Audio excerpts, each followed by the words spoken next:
Hero Tomiyasu, Odegaard, Saka, Trossard, Partey and White, those that dropped to the bench. So Martinelli starting as well, and it's one of those, isn't it, for Mikel Arteta? Yes, as we say, you know, the Premier League is the huge priority. They've got Crystal Palace at home on Sunday before the international break. Yes, it's about managing the squad, but it's one of these where he's got the big guns on the bench if needed. He does. I mean, he's got some big guns still on the pitch, but he's also got them on the bench, and that's where Arsenal wanted to get to. They wanted to get to a position where they've still got enough strength in depth to compete on a number of fronts, and they've got that now. So it will be Arsenal to get us underway here at the Emirates. Kicking from left to right, Gabriel Jesus it is, standing on the halfway line in the bright green boots. Arsenal in the traditional home kits, the red and white shirts, the white shorts and the red socks, sporting in their home kit as well. The striped green and white shirts, the dark shorts and the green and white socks. And we are underway, 2-2 from the first leg. And Arsenal send the ball straight out of play, Sporting with a throw deep inside their own territory. Mark Swanshaw. I don't think I've ever seen a kickoff like that before, where Gabriel Jesus is on the halfway line, plays the ball directly back to Aaron Ramsdale, who's about 10-15 yards outside his 8-yard box, and he's the one that hits the diag across to Tomiyasu. So I mean, that's a first for me. Arsenal in possession with Gabriel up to the halfway line and out to the left-hand side they go. Won't be collected by Granit Xhaka, but Arsenal do win the throw over on the far side. The Emirates now pretty much packed to capacity, the atmosphere rising as Xhaka plays it forward, looking for the run of Martinelli. He's well pressured but does squeeze it out to that left-hand side, and Zinchenko, who plays it downfield, Sporting with a bit of defending to do here, and they do marshal the ball behind. It was a good idea by Zinchenko, but he just raises that left-handed apology. Just a little bit too much strength on the ball there for Martinelli. Yeah, the interesting is, even though the first game finished 2-2, I mean, it all is square. Away goals don't count anymore. So, you know, this game is very much up for grabs for both sides, and they're both going to have to approach this game with a little bit of caution. And I think, if anything, Sporting Lisbon probably have a little bit more of a luxury in terms of the pressure away from home against an Arsenal side that most people will expect to win this game tonight. But it's good pressure initially from Arsenal. They're putting it on outside the penalty area, and they force the error from Sporting, and they win the throw just inside their own half. Goalless here on 5 Live. Manchester United already through to the Europa League quarter-finals. 5-1 winners over Real Betis on aggregate. 1-0 on the night. Marcus Rashford scoring the goal in the Europa League's early kick-off. Here is Gabriel in possession for Arsenal. Saliba all the way back to Aaron Ramsdale, who takes a touch, closed down well by Paulinho. Playing through the middle for Sporting, who scored in that 2-2 draw in the first leg. And Sporting pick it up outside their own penalty area with Jeremiah Saint-Just, who plays it out to the right-hand side, and the Sporting back three is organised. They're without their captain, Sebastian Coates, the former Liverpool and Sunderland defender, which is a blow for them. Missing a couple of big players, Sporting, although a real bonus for them having their number one, Antonio Adan, that all in dark grey, stands inside his penalty area as Sporting knock the ball around outside their own box and then play it up to the halfway line. Arsenal get the foot in. They try and latch onto it with Fabio Vieira down the right-hand side. He can't control, but Tomiyasu will pick it up and send it back to Saliba. Yeah, it's a nice little play at the moment from Arsenal, being able to hold possession of the ball. I mean, I just say that, and then Zinchenko gives the ball away. But both sides are looking to try and close each other down. No one really wants to give the opposition too much space and too much time on the ball. So it's a really compact game at this moment in time. Sporting in possession. Nice little turn at the back by Gonzalo Inacio. And now Saint-Just once again confidently dinks the ball out to the right-hand side, and Sporting will play it down the line, looking for the run of Paulinho, who can't control over on that far side, and the ball goes out of play for an Arsenal throw. So Arsenal with Ramsdale in goal, the back four of Tomiyasu, Saliba, Gabriel and Zinchenko. Ahead of them it's Jorginho, Xhaka and Vieira, with Nelson, Martinelli and Jesus up front. And it's fairly fluid at the moment in terms of the role that Fabio Vieira is taking up. At the moment he's dropped back into that midfield three, although he's on the wide right as Arsenal give the ball away. Here is Trincao, the former Wolves man, under pressure from Jorginho, but does well, Trincao. And Sporting forced back to the halfway line. But yes, Vieira has moved up into that 3 on occasion, as he's doing so now. It seems as though he's been given that free role under Mikel Arteta, just to drift around and try and pull that Sporting back line out of shape as it's given away by Inacio. Gabriel Jesus can't control though, and St Just will send it forward. 0-0, 4.5 minutes gone. Yeah, both sides need to be really spot on with their passing, because it's so compact, the game. They want to both try and close each other down, not give them too much time on the ball. There's a couple of occasions there where they've almost lost possession in dangerous positions. Here comes Sporting, ball into the penalty area, cleared away by Arsenal, brought down nicely by Ugarte, and out to the right hand side come Sporting once more. Arsenal well marshalled though, getting the red and white shirts back outside their own penalty area, so Sporting are forced all the way back to their centre half. Diamande in the centre circle, and now out to the left hand side, and Inacio once more. Diamande plays the ball forward. Trincao, nice turn, but can't turn away from Tomiyasu, but Tomiyasu did get a little bit of contact there on Trincao, and it's a free kick to Sporting midway through the Arsenal half, just to the left-hand side. 5 minutes gone, 0-0. Yeah, it's a bit of an awkward sort of fall there from Tomiyasu. It looks like he's sort of got his boots stuck in the ground. He's just rubbing his knee. Let's hope he hasn't twisted his knee or anything. He lost his footing and sort of ended up colliding with a Sporting Lisbon player. Seems to be okay. Bayern Leverkusen have taken an early lead on the night against Ferencváros, so that's 3-0. But Leverkusen leads on aggregates here on the night at the Emirates. Goalless, 2-2 overall across the tie, and Sporting Lisbon with this free kick midway through the Arsenal half. Gonçalves, one of the players, standing over it, and it will be left by Marcus Edwards for Gonçalves, who plays it to Edwards, left hand side of the penalty area. Reece Nelson went in, didn't get much of the ball, but Edwards rather lost where it was, and Fabio Vieira gets the foot in and pulls it away. Sporting Lisbon have won it back though. Mikel Arteta stands on the edge of his technical area, both palms outstretched, arms in the air, as Sporting go all the way back to the halfway line. Is that the universal sign for just calm down a little bit there? Yeah, definitely. Yeah, there's been a couple of occasions there where Arsenal could have easily cleared the ball, taken it out, overplayed it, lost possession and danger position. Rush ball into the area for Sporting, cleared away by Arsenal up towards the halfway line and Gabriel Jesus, but Sporting will intercept with Diamande, dinks it forward nicely. Nice little triangles that Sporting are employing, but Ugarte's ball forward looking for Paulinho. He's poor, and it's all the way through with Aaron Ramsdale. Yeah, Arsenal at the moment are just a little bit hesitant. They're happy to sit back a bit. You can see Tomiyasu now has gone down. Yeah. So that was a bit of a twist, and he is holding his knee, so let's hope it's not too bad. Yeah, frustration here for Arsenal. It was an action by Tomiyasu that gave away the free kick that Sporting rather squandered, but as Mark Schwarzer says, it's the longer lasting injury concern. Yeah, we see it on the replay. As he comes in, he just slips. Yeah, it doesn't look great on the replay. It looks like he's really twisted it there, and his studs get stuck in the ground. I mean, he did get up and try and run it off a little bit, but he has gone down, and it didn't look great, that's for sure. Yeah, he almost does the splits there, doesn't he? He does, yeah. Really awkward one for the Japan international.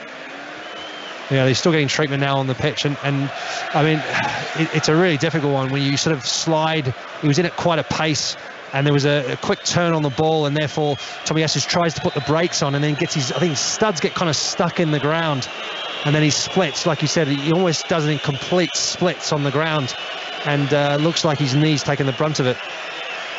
Well, he was one of 5 changes that Arteta made for this match, and the man that he replaced in the lineup, Ben White, is preparing to come on. Ben White, who missed out on the England squad named by Gareth Southgate today. Full reaction to that. Ivan Toney's inclusion, the real headline. You can listen to that discussion of that on the Football Daily, which you can download from BBC Sounds. But yes, early change for Arsenal. Tomiyasu cannot continue, and Ben White, with a little over 8 minutes played, enters the field.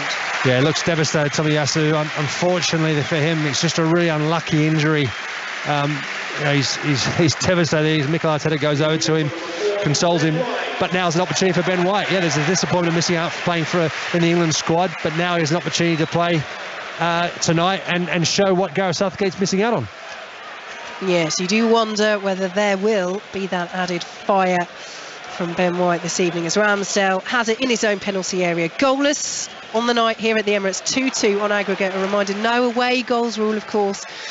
So if it's a draw, we're heading to extra time and potential penalties, as the ball is all the way through with Antonio Adan inside the Sporting Lisbon goal. It's the Sporting Lisbon fans over in that far lower corner that are waving the green and white flags and raising their hands in the air, continually chanting. 3,000 of them have made the trip to North London as Adan launches the ball over the halfway line. Header is won well by Saliba, and then a strong challenge by Ugarte in the centre is allowed to go by our referee, Antonio Mateo Lajos of Spain. Arsenal have picked up the ball anyway on the left-hand side with Zinchenko. As Martinelli is an option in field, Zinchenko runs into trouble and Sporting will play it forward, well intercepted by Jorginho and played all the way back to Gabriel. And now Saliba once more. Chance to give Ben White a touch of the ball, but doesn't, goes forward instead to Fabio Vieira, who felt it was foul, but nothing given, and Trincao will bring it forward for Sporting. Now Gonçalves, ball into the penalty area. Paulinho goes down, there's no way he's getting that. We do have VAR, but tumbles straight down, helped up by Gabriel. Poor delivery in the end. Yeah, he's just slightly overhit it. I mean, it was a right sort of flight, but just a little bit too much power on it there. And over the head of Paulinho, though, realises pretty early that it's too high and tries to win the penalty from the referee. The referee was having none of it. You can see there when Arsenal had the ball on attack, there was no one looking to run in behind. I mean, Sporting Lisbon are playing a very high line. However, you could see Martinelli and Jesus both just staring, looking at Zinchenko on the ball, and he just ran out of options and then got dispossessed, and that's where the attack happened from Sporting. Here is Fabio Vieira in possession for Arsenal, dropping back into that defensive midfield role at the moment, so that free role very much in evidence. He's now swapped places with Jorginho, who's back there for Arsenal. 0-0 here on BBC Radio 5 Live. 11 minutes gone at the Emirates, 2-2 on aggregate from the first leg, but Arsenal give the ball away again. Reich will play it forward, and now Gonçalves picks it up, sees the run over on the far side. Zinchenko has to track it. Sporting advancing down that right hand side. Edwards is making the run in field as an option, but it's all the way back with Ugarte. Now out to the right hand side once more, and Saint-Just exchanges passes with Esgaio as Sporting patiently go back to Ugarte just inside the Arsenal half, and now Diomande squares it to Inacio. Patient progression from the Portuguese side through the Arsenal half as Mikel Arteta's out again. The palms are up, the arms are up. The message of stay calm is communicated once more to his side as Ugarte has it on the halfway line. Mark Schwarzer. Yeah, I think there's going to be a couple of times in the game where Sporting are going to have possession. Arsenal are just going to have to be patient. They're going to have to keep their shape. Movement across. Sporting trying to stretch Arsenal. They're trying to move them from side to side, wait for that opening. But Arsenal have got to stay disciplined. Good for him by Ben White, but Arsenal can't keep hold of possession at the moment. And it's back with Inacio. Now Diomande has the option to go back to Adan, but Diomande will turn and advance through his own half. Pressured by Gabriel Jesus, but picked up once more by Inacio. Sporting Lisbon, who are unbeaten in their last 7 games, just the 1 defeat in their last 12 in all competitions. As they play the ball over the halfway line, looking for the run of Trincao. There's so much space for Paulinho in the centre. If Trincao can find him, he delays the ball in, but he does get into the box. Trincao might drive for goal from here, and it's just past the post with Ramsdale on the stretch. There are warning signs here for Arsenal, Mark Schwarzer. Yeah, there certainly are, and Sporting, very good move there. Trincao out on the right-hand side, makes a really good run. It's just all about the ball movement from Sporting Lisbon. They created that space. Trincao looks to make that run down the right-hand side, and it's Jorginho who looks like he's trying to get across, tries to make the challenge, and it is inside the box, and he's very tentative, doesn't want to give a foul away, and then Trincao beats that challenge and whips that shot into that far post. It just goes wide of the post. I think though Aaron Ramsdale may have had it covered. Yep, I agree. Don't think that's goalkeepers union there. I think that's a very fair and impartial assessment. Out to the right hand side goes Marcus Edwards, the former Tottenham man for Sporting, and they're building down that right once more. Arsenal having to stay switched on here. It's back to Ugarte. Now out to the right again as Gonçalves makes the run inside the penalty area, but Sporting now with patience. This is what they do. It's interesting, isn't it? They've got into some great positions down the right, but I would say 50% of the time they've cut it back to halfway, just slowed the play down. But when they have kept going and advancing forward, they've caused Arsenal problems. Yeah, they kind of want to create that extra space. They want Arsenal to be like coming out of their lines, and then there's a run that goes in behind, out wide, and they've done that quite well. That's how Trincao got it in down the right-hand side. Now there's a bit of frustration you can hear from the Arsenal fans, because Arsenal won the ball back, then they lost it really quickly, but now they've regathered. Yes, Arsenal taking a leaf out of Sporting's book there and just saying, well, let's just enjoy a little bit of possession. A couple of tackles flying in as Zinchenko's closed down by Ugarte, but the ball will spin away to Gabriel on the edge of his own penalty area. 0-0, 14 minutes gone at the Emirates, 2-2 on aggregate. Yeah, what Sporting have done really, really well, and Ugarte, you just see there, the minute you've got an Arsenal player with the ball, Jorginho is the one on the ball, back to play. The minute he's got his back slightly to play, ball over the top for Gabriel Jesus inside the penalty area, well read by Adan, who came and snatched it away from the Arsenal striker. Yeah, they're very quick on that front foot. They're really quick to try and close Arsenal down, and they've been caught out one or two times there. So Adan will play the ball out, nicely controlled in the centre of the pitch and then sent forwards by Paulinho, but too much on that, and it's all the way through to Aaron Ramsdale. And it's one of those, when you look back at the first leg, Matt Turner given his chance in that one, but it was a difficult night for the USA number one, and no surprise really to see Ramsdale come back in for this one. Yes, Arteta's made 5 changes, but as you touched on in the build-up, Mark, you know, this is still a strong side. Yes, Odegaard's on the bench, Saka's on the bench, Trossard's on the bench, but you've got Jesus up front, Martinelli and Aaron Ramsdale back between the sticks. Yeah, I feel for Matt Turner. I think he had a bit of a mixed game. The first goal obviously was his. He should have come out and taken or dealt with the cross into the box. But there were also moments in the game where I thought he made some very, very good saves. But I think it's also a combination of just not playing enough games of football. Nicely worked by Arsenal down the left-hand side, but Sporting intercept on the edge of their penalty area. Try a little 1-2 and they're screaming at each other.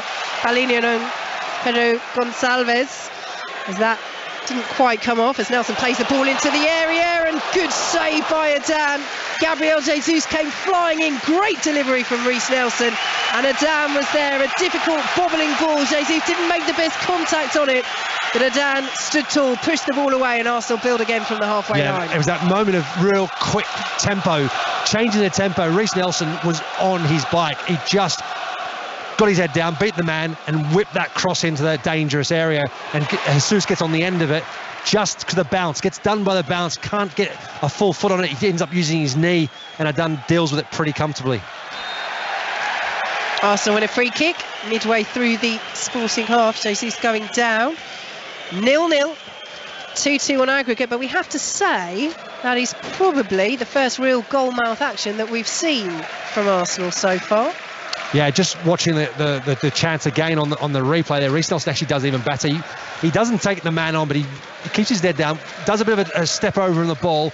2 Sporting Lisbon players come across to him, and as they do, he whips that cross in between the 2 of them, and it's a wonderful ball to the far post. And unfortunately for Jesus, it just takes a bounce before him and bobbles up, and he can't get his leg over it and ends up trying to knee it into the back of the net, but the keeper was up to it. Arsenal take the free kick short as Sporting disperse outside their own penalty area, trying to readjust for whatever Arsenal are going to do as they work it out to the right-hand side. And Martinelli plays it back to Granit Xhaka, who swings the ball to the edge of the box, left-footed, poor delivery. It's headed away by Pedro Gonçalves, picked up by Fabio Vieira, who swings the ball in.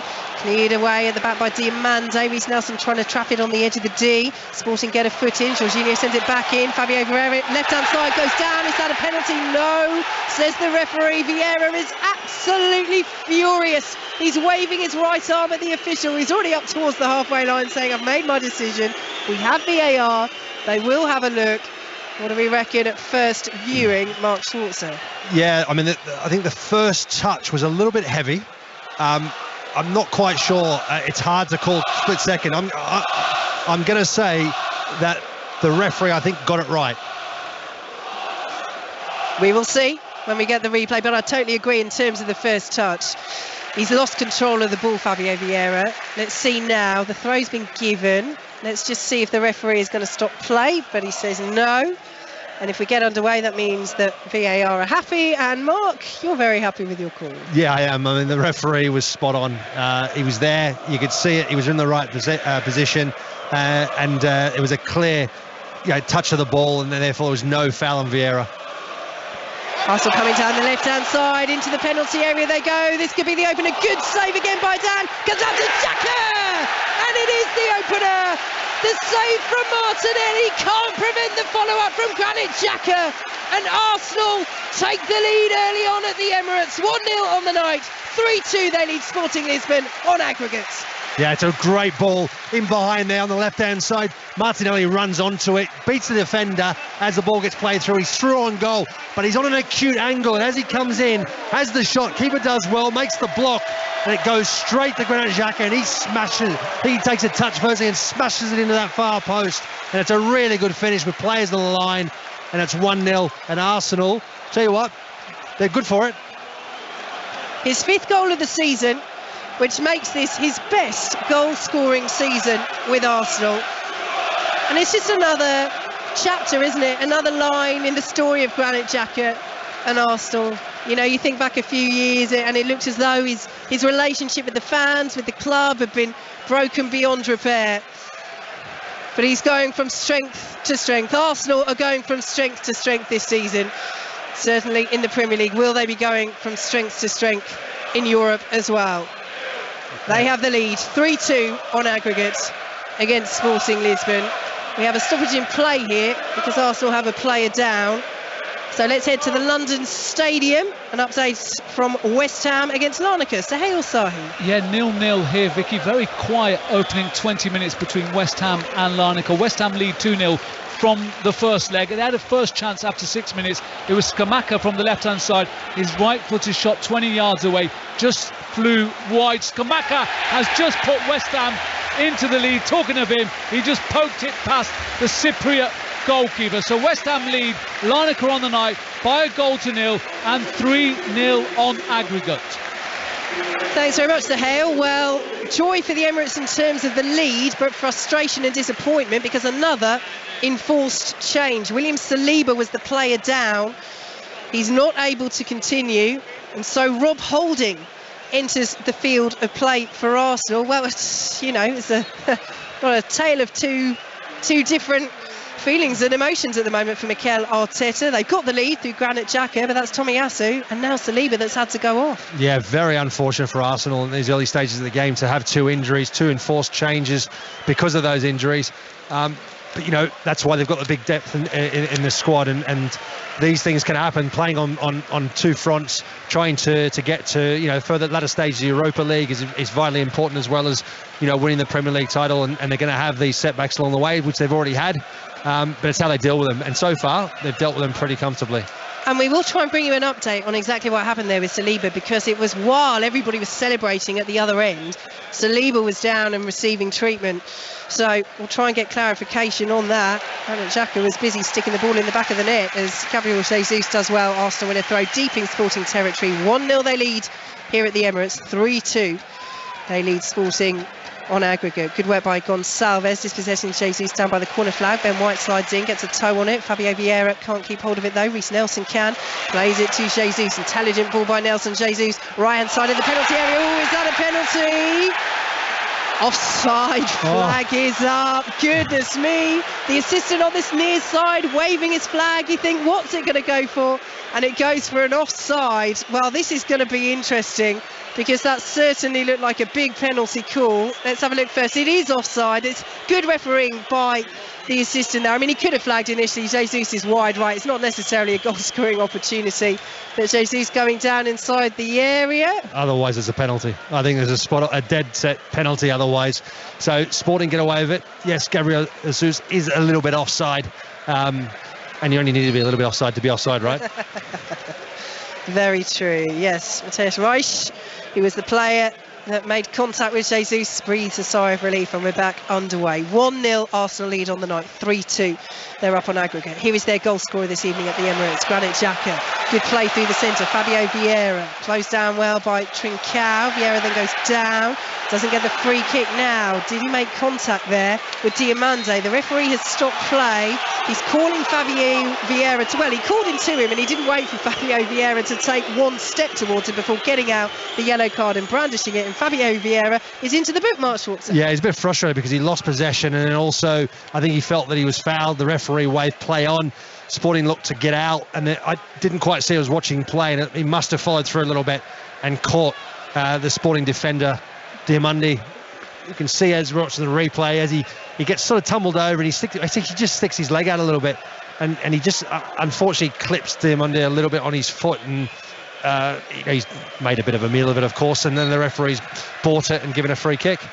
Do you know what? There's one angle there where you just wonder if that's deliberate, where he's just gone in there, as you say, out of frustration. It is a yellow card. We're back underway, but he's got to keep his temper under control here, because we've seen already when there was the penalty appeal that, quite rightly, you said wasn't a penalty. He was furious about that. There's been a couple of times in the centre of the park, Fabio Vieira, where he feels he's been fouled, and he's reacted to that. Just got to be careful. Yeah, you do. And the referee has allowed a lot of play to continue today, this evening so far. I mean, we'll see as the game goes on. There'll be more cynical fouls, and then I'm sure there'll be more yellow cards as the longer the game goes on, certainly if one of the teams are behind, as Sporting are right now. But so far, he's allowed a lot to go. So Arsenal leading by 1-0 midway through the first half here on 5 Live, 3-2 up on aggregate. Union Saint-Gilloise have taken the lead against Union Berlin. 1-0 on the night, that's 4-3 on aggregate. That was a cracking first leg tie as well. And a reminder, West Ham leading 1-0 at the London Stadium, 3-0 up on aggregate in the Europa Conference League against Larnaca. Manchester United already through to the Europa League quarter-finals, 5-1 winners on aggregate against Real Betis. Marcus Rashford scoring their winner this evening. The draw for the Europa League and Europa Conference League and Champions League taking place tomorrow for the quarter-finals, and we'll find out the semi-final opponents as well. The pathway all the way through to the final will be decided by UEFA tomorrow. Gabriel Jesus dispossessed by Diomande on the halfway line. Here is Paulinho out to the right-hand side. He goes and tries to play in Edwards, former Tottenham youngster, but Arsenal get the foot in and clear up towards halfway, and here goes Martinelli, has the option of Fabio Vieira down the right-hand side, and Vieira will pick it up now as 2 green and white shirts with him. Pulls the ball back to Ben White, and now Jorginho. Zinchenko has it on the left-hand side now, and will be dinked forwards into the penalty area looking for Martinelli, and collected easily by Antonio Adan.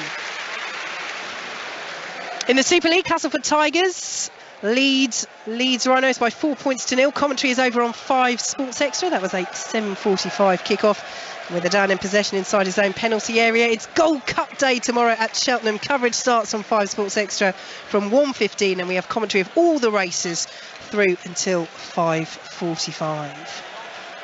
Ball is all the way through with Aaron Ramsdale in the Arsenal penalty area. Mikel Arteta pointing on the edge of that dotted technical area as Ramsdale slightly loose touch inside his 6-yard box, but the hooped green and white shirts of Sporting aren't near enough to take advantage, and Gabriel Jesus will chest it down on the halfway line. Arsenal lead 1-0 on the night, 3-2 on aggregate. Jesus plays it out to the left-hand side, and Zinchenko has the red and white shirts making the moves inside the area. Ball is pulled across, deflected behind, and there's a bit of an inquest going on here in the Sporting defence, because since taking the lead, Mark Schwarzer through Granit Xhaka, Arsenal very much on top. Yeah, it's very much calmed them down a little bit, Arsenal. I think they've had more control of the game. Sporting have been a little bit disjointed since that goal. For Arsenal now, it's about trying to control the tempo of the game, keep possession of the ball, be patient, and they've got the advantage. They need to utilise it, but by saying that, they still need to maintain the pressure. Don't sit back and try and hold on to it.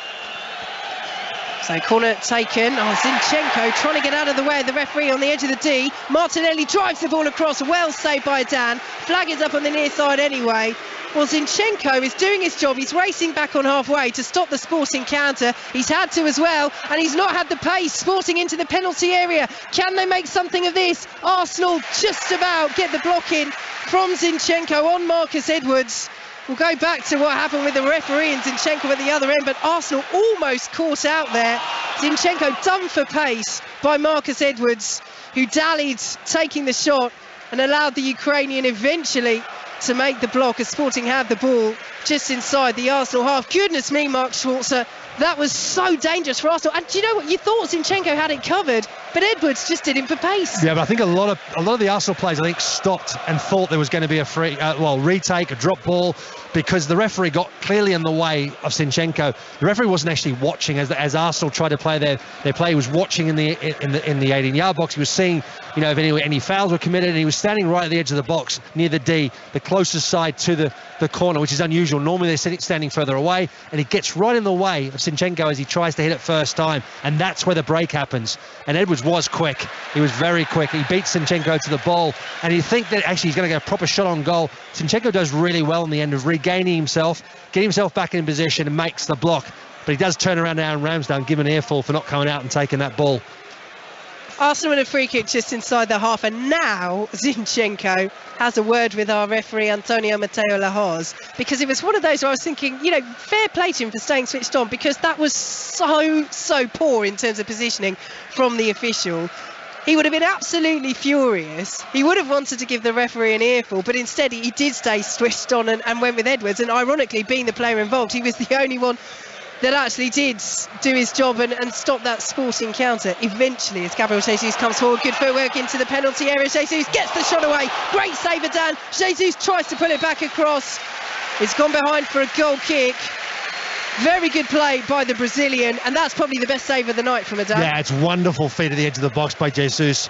He's in a difficult position. He's got like 3-4 Sporting Lisbon players in front of him. He takes a first touch, he beats one, and then he opens himself up, and he gets that shot away through the legs of the Sporting defender, and the keeper makes a really good save down to his right-hand side. Jesus tries to get the rebound, and I think he slips a little bit, and the ball actually ricochets off him and goes out for a goal kick.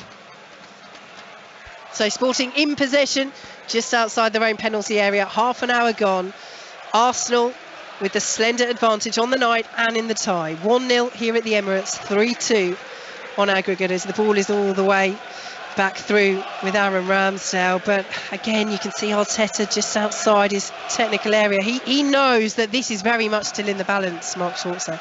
It is, and you can see, Arsenal on a couple of occasions been really pushed forward, got players forward, and they've been under pressure. And they've got to be careful not to get caught out. There's a couple of times there, like you said, on that corner there, where they were so fortunate not to give away a goal. And they've lost the ball just outside their own penalty area. Well won back though. Gabriel Jesus plays it out to Zinchenko. Down the left-hand side he goes, still inside the Arsenal half, but now finds Martinelli hugging that left-hand touchline up against Saint-Just, who you might remember from the first leg. Absolutely fabulous last-ditch block to deny what would have been a fabulous solo goal from Martinelli. It's an interesting matchup once again.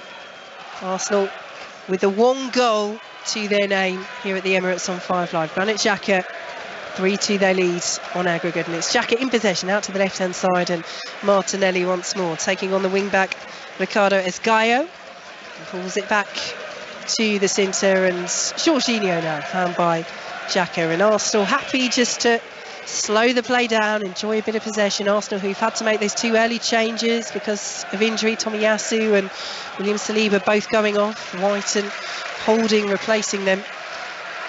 In terms of concern for Arsenal going forward, I mean the partnership that Gabriel and Saliba have developed at the back, as flag stays down for now. Martinelli into the penalty area, Diomande with the challenge, and now the flag goes up.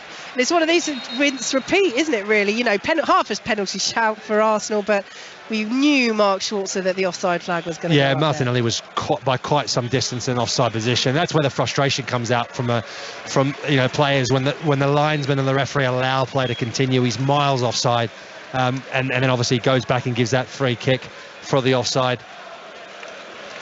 So free kick to Sporting just outside their own penalty area. Let's head back to the London Stadium. Sahel Sahi. Yeah, still West Ham 1, Larnaca 0, 32 minutes played. West Ham leading 3-0 over the 2 legs, but both sides have had the ball in the back of the net, but both sides' goals were ruled out for offside. So still West Ham 1, Larnaca 0, 3-0 on aggregate, Vicky. Thanks, Sahel. So West Ham look as though they're heading through to the Europa Conference League quarter-finals. Manchester United already through to the Europa League quarter-finals. 5-1 winners on aggregate against Real Betis. Marcus Rashford scoring their winner in Spain on the night this evening. And Arsenal leading by a goal to 0 here at the Emirates on 5 Live, 3-2. They lead on aggregate as Ben White plays the ball forward. Reece Nelson can't latch onto it, but he will. Nick it away from Gonçalves on the rebound. Out to the left-hand side he goes, and Martinelli has Jesus And Fabio Vieira as options in the centre. Zinchenko on the overlap. Martinelli held up well by Saint-Just. And we'll pull it back to Gabriel, who will square it to Rob Holding inside the centre circle. Sporting closing down with Paulinho. He's been very quiet over the last 10-15 minutes or so. Their man through the middle. Yeah, he has been. You know, he's one that probably should have taken his chances in the first leg. Had a really good chance through on goal and skies it over the crossbar. At the moment, it's had limited opportunity, limited time on the ball, but that still may come as the game goes on. The game will open up. Sporting are going to have to commit more players forward the longer it stays at 1-0. Yeah, he has scored 14 goals this season, Paulinho. One of those was in the first leg, but 8 of them come in the Portuguese League Cup as Arsenal have it on the halfway line. 1-0 they lead, 3-2 on aggregate. 11 minutes plus added time to play in this first half as Holding plays the ball down the left-hand side, looking for the run of Martinelli, who will just keep it in, down by the byline under pressure from Esgaio. Martinelli's done well there. It's in a tight position. He's found Gabriel Jesus just inside the penalty area. Jesus trying to work room for the shot. Well defended by Diomande behind for a Sporting goal kick. Yeah, Martinelli does absolutely brilliantly down that left-hand side. He is all by himself, and he has to try and firstly prevent the ball going out for a goal kick, which he does really well right on the line. And he's able to then hold the ball up, shield it, and manage to twist and turn and play a really good ball into Gabriel Jesus. Takes his first touch as a really good one. Second one lets himself down a little bit, and therefore Sporting get the ball back. But it's a nice move from Martinelli. Ball cleared along over the halfway line by Sporting, looking for the run of Trincao, well covered by Ben White. Aaron Ramsdale will clear first time, doesn't really get the height on it, but Granit Xhaka helps him out, heads it down just outside the centre circle and plays it out to the right hand side. And Fabio Vieira over the halfway line he goes. Reece Nelson as an option, hugging that right hand touchline, but Vieira, good ball through the centre, finds Gabriel Jesus, right hand side of the penalty area. Nelson arriving, here is Nelson, tried to get the shot across, well blocked by Sporting. They're both appealing for it, and it's gone out for a goal kick rather than a corner, and Reece Nelson spreads his arms wide in appeal. Yeah, I think it was the right decision. The linesman was unsure. The referee actually made the decision, and I think he's actually spot on from that. Reece Nelson does look like he was the last player to take that touch. He looks to jump out of the way as a Sporting player comes across to try and make the clearance, and instead the Sporting player just dummies, lets the ball go out, and it's a goal kick. Adan in possession for Sporting then, inside his own penalty area, the goalkeeper.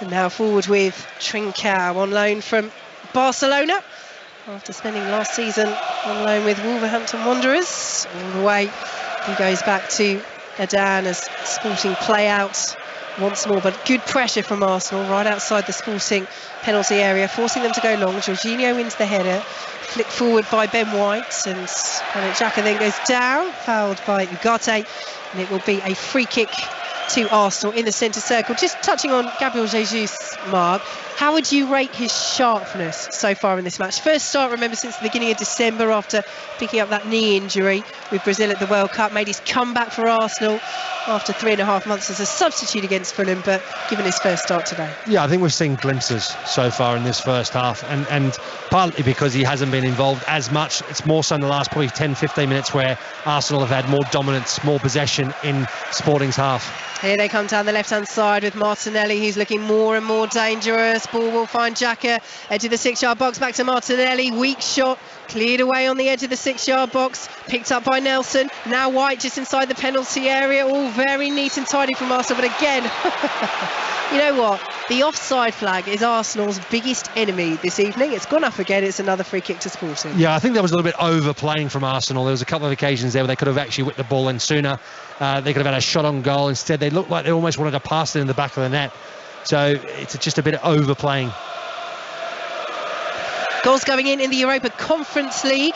West Ham still leading Larnaca 1-0 on the night, 3-0 on aggregate, but Nice have scored against Sheriff Tiraspol. That's 2-0. They lead on aggregate 1-0 on the night, and it's 1-1 between AZ Alkmaar and Lazio. 3-2 Alkmaar lead. That's on aggregates. Draw for the quarter-finals in the Champions League, the Europa League. The Europa Conference League is tomorrow. Manchester United will be there. Chelsea and Manchester City, of course, in the Champions League. West Ham look as though they'll be there in the Europa Conference League. Finally poised this still. And as it stands at the Emirates, it will be Arsenal heading through. But just the goal in the tie at the moment just the goal on the night as Paulinho goes down, wins the free kick just inside the Sporting half. Yeah, it's Jorginho there, takes a bit of a heavy touch, and then in doing so he makes the sort of dive lunge at the ball and fouls Paulinho. The referee rightly gives that free kick. So Sporting with the set piece, which Inacio will take all the way back to Diomande. Back to Inacio, who controls on the left-hand side, plays it forward, Ben White chest down, plays it to Jorginho, and now Rob Holding, who's such little game time this season, just 7 substitute appearances in the Premier League, but an unexpected opportunity to try and impress Mikel Arteta, get a bit of game time under his belt with that injury to William Saliba. Tomiyasu coming off injured as well in the first half for Arsenal, which is why White is on the field. Lovely little drag back by Reich there. And Sporting have it just outside their own penalty area, but it's good pressure from Xhaka, and Arsenal have won it back, and Martinelli tried to find Jesus first time just inside the penalty area, and Sporting make the interception, and Reich will play it back to Inacio, who lifts it over the halfway line, and Arsenal have missed the header, but Aaron Ramsdale is out quickly to clear away from Trincao. But just a couple of times there, Mark Schwartz, so we had that earlier chance for Marcus Edwards, which really he should have done better with, getting the better of Zinchenko for pace in on goal, but allowing Zinchenko just to get back into position to block the shot. But the warning signs aren't coming as frequently at all as they were in the first half, but they are still coming, and there might be warning signs here as the shot is driven over from the edge of the penalty area. Gabriel sliding in and making sure that he did enough to put off the run of Jeremiah St. Juste, the centre-half, bursting forward. Tell you what, that was a run and a half, and Gabriel did well to put off his fellow defender right at the last moment, scooping over the bar from just outside the penalty area. Yeah, Arsenal just opened up. No one went to the ball. St. Juste then found himself free run on goal, and as he hits the D, he looks to get his shot off, and that's when Gabriel decides to come across and make the block, and he's his challenge that maybe was just enough to put St. Juste off, and he skies it over the crossbar. Long ball over the top as Arsenal look to Martinelli, but Adan comes out and claims on the edge of his penalty area. Arsenal leading by a goal to nil on the night, 3-2 up on aggregate as Trincao plays it in field, and Sporting suddenly have found a second wind. Here is Marcus Edwards bearing down on goal, plays it into Paulinho, and Aaron Ramsdale does well, comes out. There was just too much on it for Paulinho, and it was easy for Ramsdale just to allow the ball to trickle behind, but it's fine margins. It is, yeah. Some really good intricate sort of passing there from Sporting, and you can see there it was a great opportunity. Marcus Edwards there, he just had too much time on the ball. He tries to lay it off to Paulinho. It was a pretty straightforward pass, but he overhits it and hits it too far in front of him, and it just runs out for a goal kick. So it was a disappointment for Sporting there. A big opportunity to have a shot on goal. And he needs the service, that's all he needs, Paulinho. He's in good form at the moment. Yes, as Mark mentioned, he had more chances in the first leg that he didn't take, but he's looking to score for the 4th game running, and Sporting know with just a goal in it on the night and on aggregate, they're still very much in this tie, the Portuguese side, as Reich does well, plays the ball off Reece Nelson for a Sporting throw midway through their own half as their manager Ruben Amorim comes out to the edge of his technical area, cites Mikel Arteta as an example for managers in terms of withstanding pressure in difficult spells, because it has been a relatively difficult domestic campaign for Sporting. They were champions a couple of seasons ago, runners-up last year, but sitting 4th at the moment in the Portuguese top flight, and the Europa League could well be their best chance of qualifying for the Champions League next season. Certainly not out of it domestically in terms of league position, and of course they'd have to go through and win the thing. But it does put a different complexion on it, doesn't it, when you know that actually you might not get there in the league, and this might not only be a chance of silverware but a chance of the Champions League, a competition which Sporting were in this season but finished 3rd, and so have dropped down to the Europa League as Arsenal leading by a goal to nil, 3-2 on aggregate. Come down the left-hand side with Martinelli. It's well blocked away by a combination of St. Juste and Esgaio. And they play it down the right-hand side, and here they go once more. Saint-Just off again, the centre half. He's had that marauding run through the centre, now goes down the right wing as it's played forward by Marcus Edwards, looking for the run of Paulinho, but again there's just too much on it for the sporting man. He did well there to prevent the goal kick. He's played it out for a throw to Arsenal, deep in Arsenal territory. But again, if they start just getting that final ball right, yes, he was wide right that time, but the runners in behind, they're posing some questions for Arsenal. They are, and Saint-Just is also causing Arsenal some problems. It's twice now in a row he's made that run forward, and he's been unmarked at times. He's laid the ball off then to Marcus Edwards. Edwards in a pretty decent position, unchallenged, just another poor pass, overhit it, simple pass, and Paulinho just did enough to play it out for a throw-in rather than give away for a goal kick. Ball chested down by Holding on the edge of the Arsenal penalty area and cleared forward. Diamande will control inside the centre circle out to the left-hand side. Sporting go, and Reich plays it back to Inacio. Sporting working over the halfway line with Trincao, and now Gonçalves. Nice little jink takes him away from Ben White, and now feeds Edwards out to the right hand side. They go, and Zinchenko with a bit of defending to do, back to Edwards, edge of the penalty area, plays the shot in, deflects behind. It's a Sporting corner. Yeah, it's again not a real lot of danger there. Arsenal had enough numbers back there. Sporting at the edge of the box there. You can see Edwards again on the ball, gives himself a little bit of space, opens up, hits it with his left foot, and I think it's Ben White who gets in the way and makes a block, and it goes out for a corner. So yeah, you're right, the warning signs are there. Sporting, just that final pass is missing at the moment. Almost into added time at the end of the first half. Can Sporting level on the night and level up the tie? 4 minutes of added time as the corner swung in high, and Ramsdale jumps and watches it sail over the bar. Yeah, disappointing delivery in the box there. It was Edwards again on the ball. He whips it in, overhits it, and it goes out for a goal kick. Yeah, poor delivery. Sporting had everyone forward. They were looking to get those run into the box. Perfect time to try and cause some damage just before half time, and it's a wasted opportunity.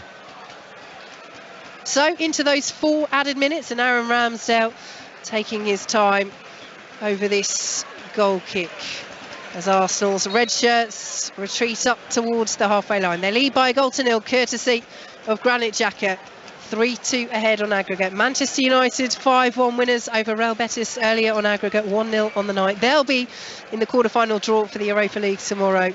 Will Arsenal be joining them? They will as things stand, as Gabriel Jesus holds the back of his head, being challenged by Diamande, but the referee allows play to continue, and Arsenal in possession just inside their own half. Plays the ball forward from Rob Holding, looking for the run of Fabio Vieira, but there's too much on it. It is catching Mark Schwarzer. That final pass, just a little bit too much on it.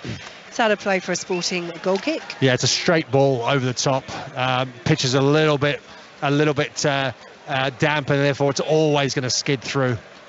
It's been a red card at the London Stadium, Sohail Sahi. Yeah, Larnaca have gone down to 10 men, Vicky. Ledes has been sent off for a challenge on 4 now's. The referee went to the monitor, he had a good look, and he issued a red card. He did give him a yellow card first, but they only gave him a red. West Ham still leading Larnaca 1-0, and now Larnaca down to 10 men. Thanks, Sohail. So West Ham firmly with a foot in the Europa Conference League quarter-finals as Trincao goes down under the challenge of Granit Xhaka, who's gone into the book.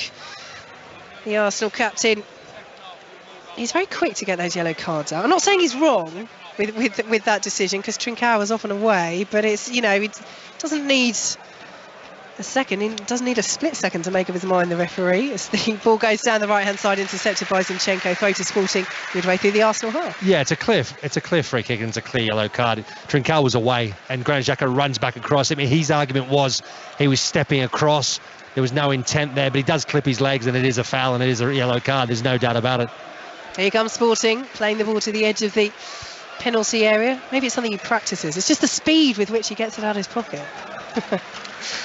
Back on the halfway line goes Sporting, trailing by a goal to nil. Arsenal lead 3-2 on aggregate, 1-0 on the night. Out to the right-hand side go the Portuguese side, and now in field to Ugarte.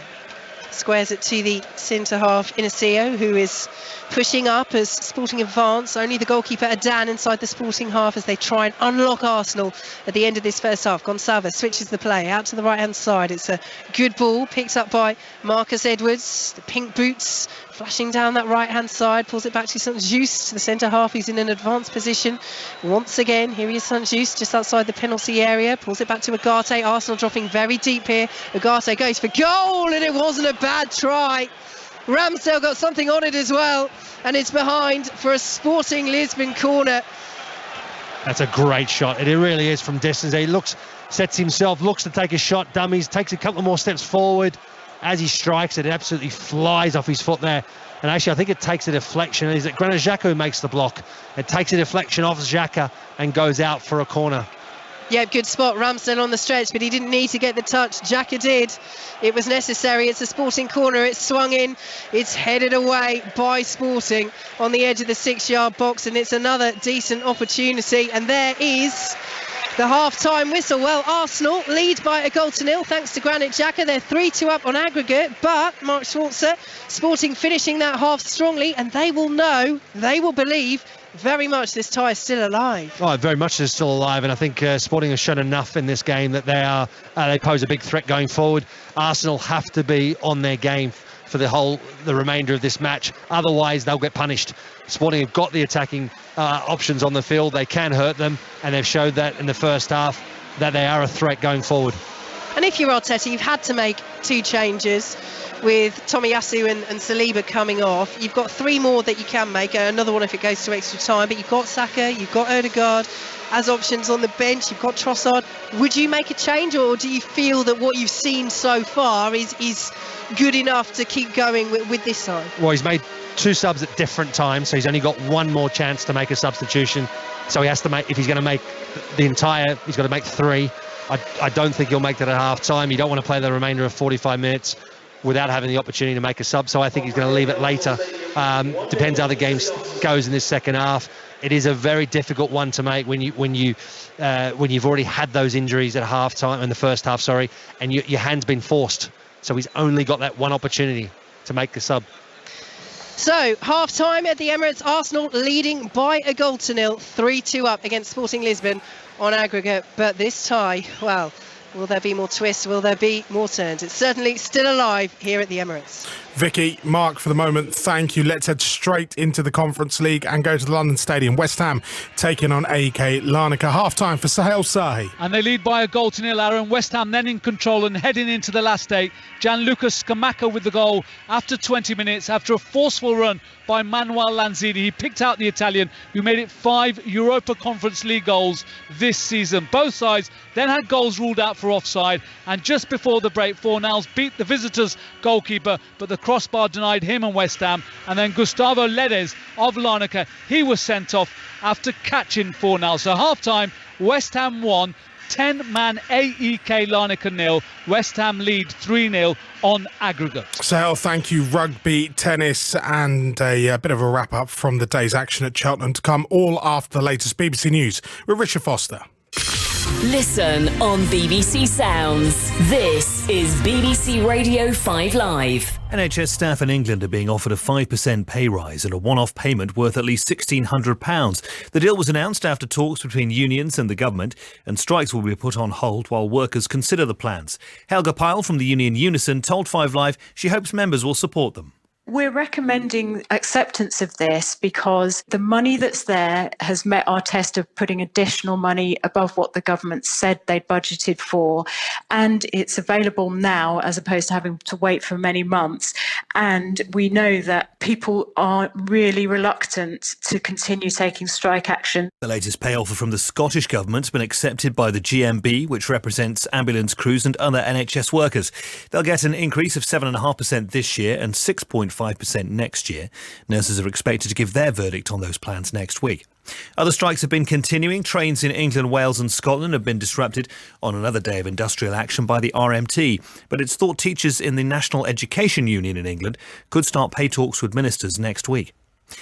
TikTok's been banned from ministers' and civil servants' official phones due to security concerns. The app's owners, ByteDance, deny accusations that it passes users' data to the Chinese government. Chris Stokel-Walker is a tech journalist and author. This isn't just a TikTok problem. If you have an iPhone, it is built in China. Who's to say that there is not a little mole inside of that is secreting data off to the Communist Party there to kind of tap into? The reason for TikTok kind of being singled out here is that it is the face of a kind of shifting power balance in technology. And crowds of protesters have filled the Place de la Concorde square opposite the National Assembly building in central Paris. They're angry that President Macron's forced through his planned changes to pension laws. He wants to raise the retirement age from 62 to 64 without having a vote in Parliament. The Jeddah Corniche circuit. Longitude and latitude 21 degrees, 37 minutes, 55 seconds north.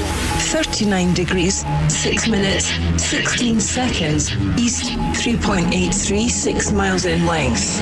27 turns. F1 live race commentary from the Saudi Arabia Grand Prix, Sunday afternoon from 5 on 5 Live. It's Max Verstappen, takes the checkered flag, wins the opening race of the season. Listen on BBC Sounds. 5 Live Sport with Aaron Paul. Yeah, welcome back to 5 Live Sport, where it's Arsenal 1, Sporting Lisbon 0 at half-time in the Europa League round of 16 second leg. Arsenal 3-2 up on aggregate. Second half commentary is on the way here on 5 Live and BBC Sounds. Earlier, Manchester United booked their place in the Europa League quarter-finals after a 5-1 aggregate win over Real Betis. It was 1-0 on the night thanks to a Marcus Rashford goal. Eric Ten Hag spoke about the performance of his players, in particular the continued growth of Bruno Fernandes. Very strong and very good recovery. That's first. So he is an athlete. He has so much energy, and he can play in so many roles. So for tactic, is that brilliant for a team that he can play in roles that you can play him there, where we can benefit from him, where we can overload areas, and where he can outplay opponents. So we get in good situations, so we will create chances. And then where he's always also very important in is in the counter press and in the pressing. And so this transition is a really fantastic skill from him, and he's the example for the team. So I think his performance once again already is weak. The recent weeks, he's in a brilliant form, and it looks like he's getting better and better from game to game. There'll be plenty more reaction to come following that win for Manchester United in the Football Daily podcast, available to download on BBC Sounds. Now, let's turn to rugby, where we have a huge final day in prospect at the Six Nations coming up for you on 5 Live on Saturday. Ireland will win the Grand Slam if they beat England. Commentary from 5 o'clock is available on BBC Radio 5 Live and BBC Sounds. England have made some big changes ahead of the game following a historic defeat at Twickenham last weekend. Out in Dublin, getting into the party atmosphere is our rugby correspondent Chris Jones. Chris, good evening.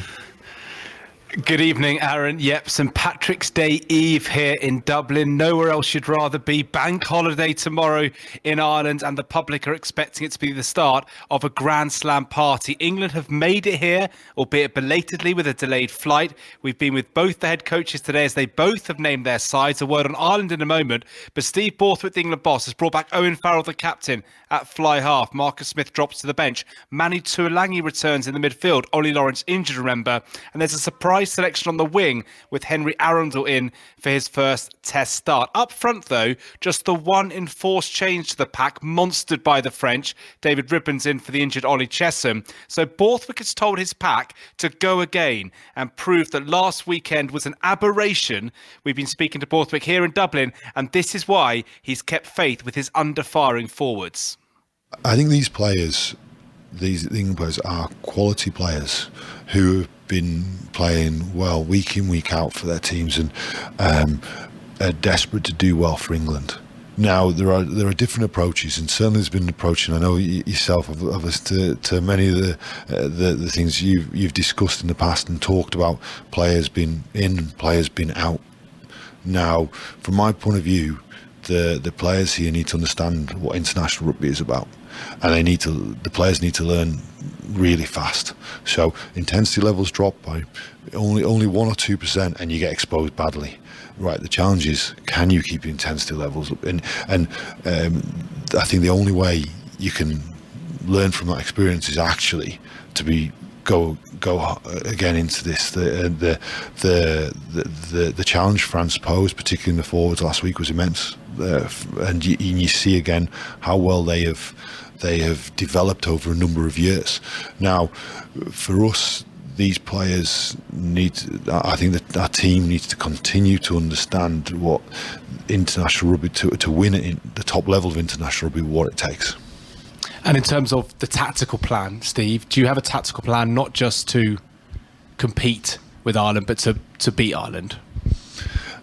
I've been very clear right from the start, is that you go into every game to get in a position to win the game. That's what players deserve. That's what the supporters deserve. That's what the England team needs to do every game.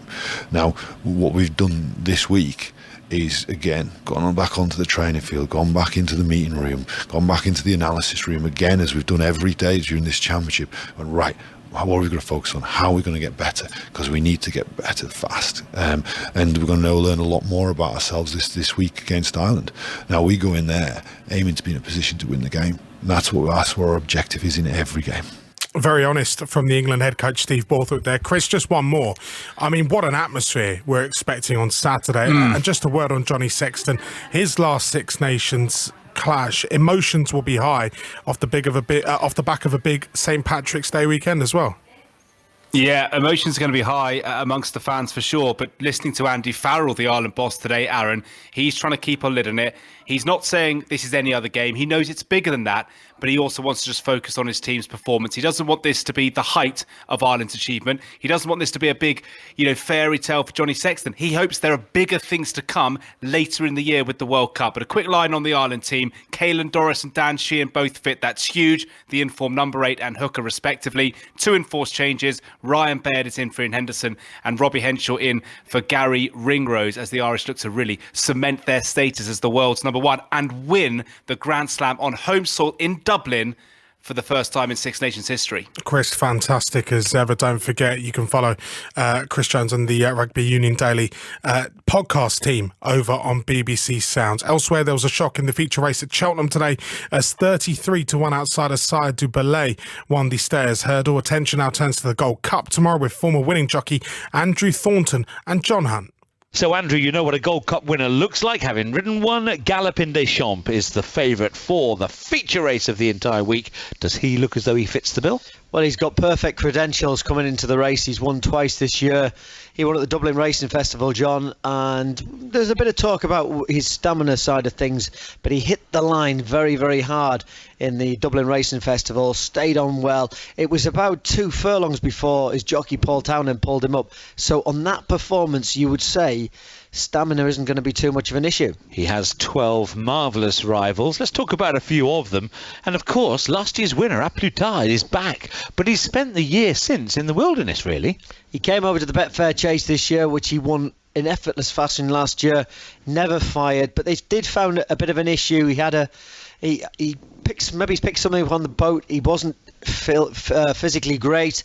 They've given him lots and lots of time. He has a very good record fresh. And one thing, if you have backed him or you're looking at backing him, Henry de Bromhead's had 3 winners already this week. Yeah, now there's been a couple of horses that have won the Gold Cup and then gone on to win the Grand National. No horse has ever won the Grand National first and then won the Gold Cup. That could change with Noble Yates in the field. And he's trained by Emmett Mullins, who is a little bit quirky. If anybody can do it, he can do it. He's a nephew of Willie Mullins, and this horse is coming in great form. He got beaten around here when they left the cheek pieces on. They seem to have a huge effect on him. They sharpen his confidence, they get him focusing.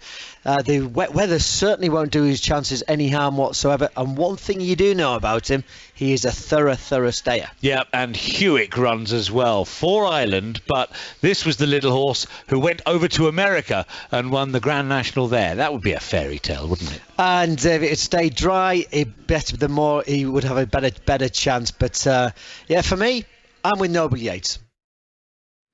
There you go then. The picks of former winning jockey Andrew Thornton, commentary on the Gold Cup tomorrow from 2 o'clock with Mark Chapman here on BBC Radio 5 Live. It's going to be massive. Let's turn to the tennis now, and it's women's quarterfinals at the Indian Wells tournament. Russell Fuller is watching. And this is promising to be another very good year for the Wimbledon champion Elena Rybakina. She's just beaten the world number 76 Karolina Mukova in a very tight match, 6-4 in the deciding set. Shows she's into the semi-finals. She was the runner-up at the Australian Open, and she may get a chance now to play Iga Swiatek, who she beat in the 4th round in Melbourne. The world number 1 up next against Romania's Sorana Cîrstea. Russell, thank you for the moment. Let's head back to the Emirates. Arsenal ahead against Sporting Lisbon. The job is not done yet. Your commentary team for this Europa League knockout tie, Mark Shorter and Vicky Sparks. Thanks, Aaron. Yes, still awaiting the players to enter the field at the Emirates here. Mark Schwarzer just briefly standing up to my right there, Mark. I would do that. I would stretch my legs. But honestly, I'm a little bit worried that someone might steal my chair if I did that. Because let me explain, listeners. We're up on the gantry here at the Emirates, which is a great position. We've got a brilliant view. But the table is quite high, and the red plastic chairs that we're sitting on are quite low. So about 15 minutes before kickoff, there was a bit of a debate, a discussion, a chair heist, however you want to put it, amongst various broadcasters who are all slightly panicking that they wouldn't really be able to see the pitch. I'm sitting on 2 chairs. I can see Lucy Ward is also here. She was sitting on 3. She's very kindly given one of her chairs to Norwegian television. Mark, you're a 1-chair man. I am, yeah. I did notice it as well. I did point it out. I thought it was very low, and I relented, and I decided to stick with my 1 chair. Yeah, you've got about, a foot and a half on me, 2 feet. So I think you're fine.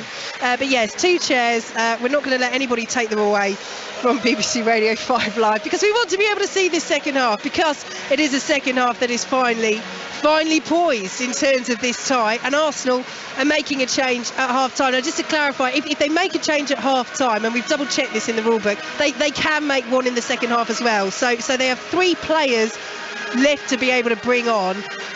If they make a change at half-time, they still keep that final substitution opportunity. So Trossard is on, Gabriel Jesus is off, and let's talk about Gabriel Jesus first of all, Mark. We didn't see any issue in the first half. Wouldn't surprise you at all if Arteta had said, right, let's give him the first half. It's his first start since the start of December, and then we'll put somebody else on. Yeah, I would have thought so, and I stand corrected. That is news to me about the substitution rule as well. So yeah, that's good to know going forward. Of course, I think it was. Yeah, I think it was the fact that he's got 45 minutes under his belt. It was a quite high-tempo game. He showed moments of being that old Gabriel Jesus that we saw at the beginning of the season, and I think it's more about wrapping him a bit more in cotton wool and preserving him for the next game coming weekend. So we're off and underway. Arsenal leading by 1-0 on the night here at the Emirates through Granit Xhaka on 16 minutes, 3-2 up on aggregate. No changes for Sporting at half-time, so they still have the full complement of substitutes available to them, and they are playing from left to right in possession with the throw deep in their own half, and it's collected by Rob Holding, one of those 2 enforced changes that Arteta had to make in the first half. William Saliba and Tomiyasu both going off, White and Holding coming on as Sporting clear the ball away outside their own penalty area. Reece Nelson gets a foot on it, and it's picked up down that right-hand side by Arsenal, played towards Trossard in the penalty area, tussling with Diomande, defends that really well. Diomande out to Raishu, should clear, does clear well. It's behind for a Sporting Lisbon goal kick. So in terms of the lineups, we will take you through the lineups in a moment, but let's head to the London Stadium. Early goal in the second half, West Ham, Larnaca, Sahel. Yeah, West Ham have doubled their lead, Vicky, so it's West Ham 2, Larnaca 0 on the night, so they lead 4-0 overall. It was Scamacca with the effort, well saved by the Larnaca goalkeeper, pushed it out though into the left full-back area. Bowen was there, he pounced, he slotted it away. He's not being picked for the England squad coming up in the games against Italy and Ukraine, but he's on the score sheet tonight. West Ham lead 10-man Larnaca by 2-0 and 4-0 overall. Thanks to Hale as Sporting come forward. Good ball into the penalty area. Paulinho, very good defending by Gabriel. Paulinho still has it. Arsenal trying to get the ball away. Do manage to make contact with Gabriel. It's miscued, but it is out of the penalty area and out for a throw. But Arsenal rocking early on.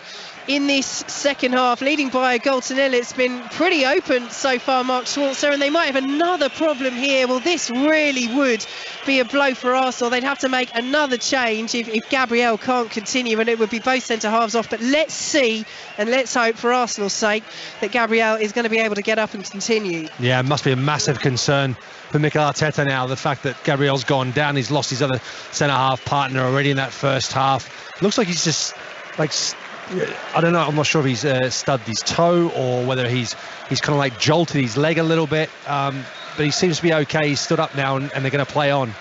Yeah, relief for Arsenal as Gabriel gets back up to his feet, and Sporting have it down the left-hand side with Trincao. Plays it back to the halfway line, and Diomande, who slots it forward. Sporting in their traditional home kit of the green and white hoop shirts, the dark shorts, and the green and white hoop socks. Arsenal in the red and white shirts, the white shorts, and the red socks. Sporting it is in possession. Arsenal leading by a goal to nil on the night, 3-2 up on aggregate, as it's all the way back with the Sporting number one, Antonio Adan, who's made a couple of good saves in this match here on 5 Live this evening. A match that is still finely poised as Jorginho looks to the sky in frustration because he's given the ball away, looking to find Fabio Vieira, and Gonçalves is bringing it forward and doing well. Gonçalves still going. Gonçalves goes down on the edge of the D.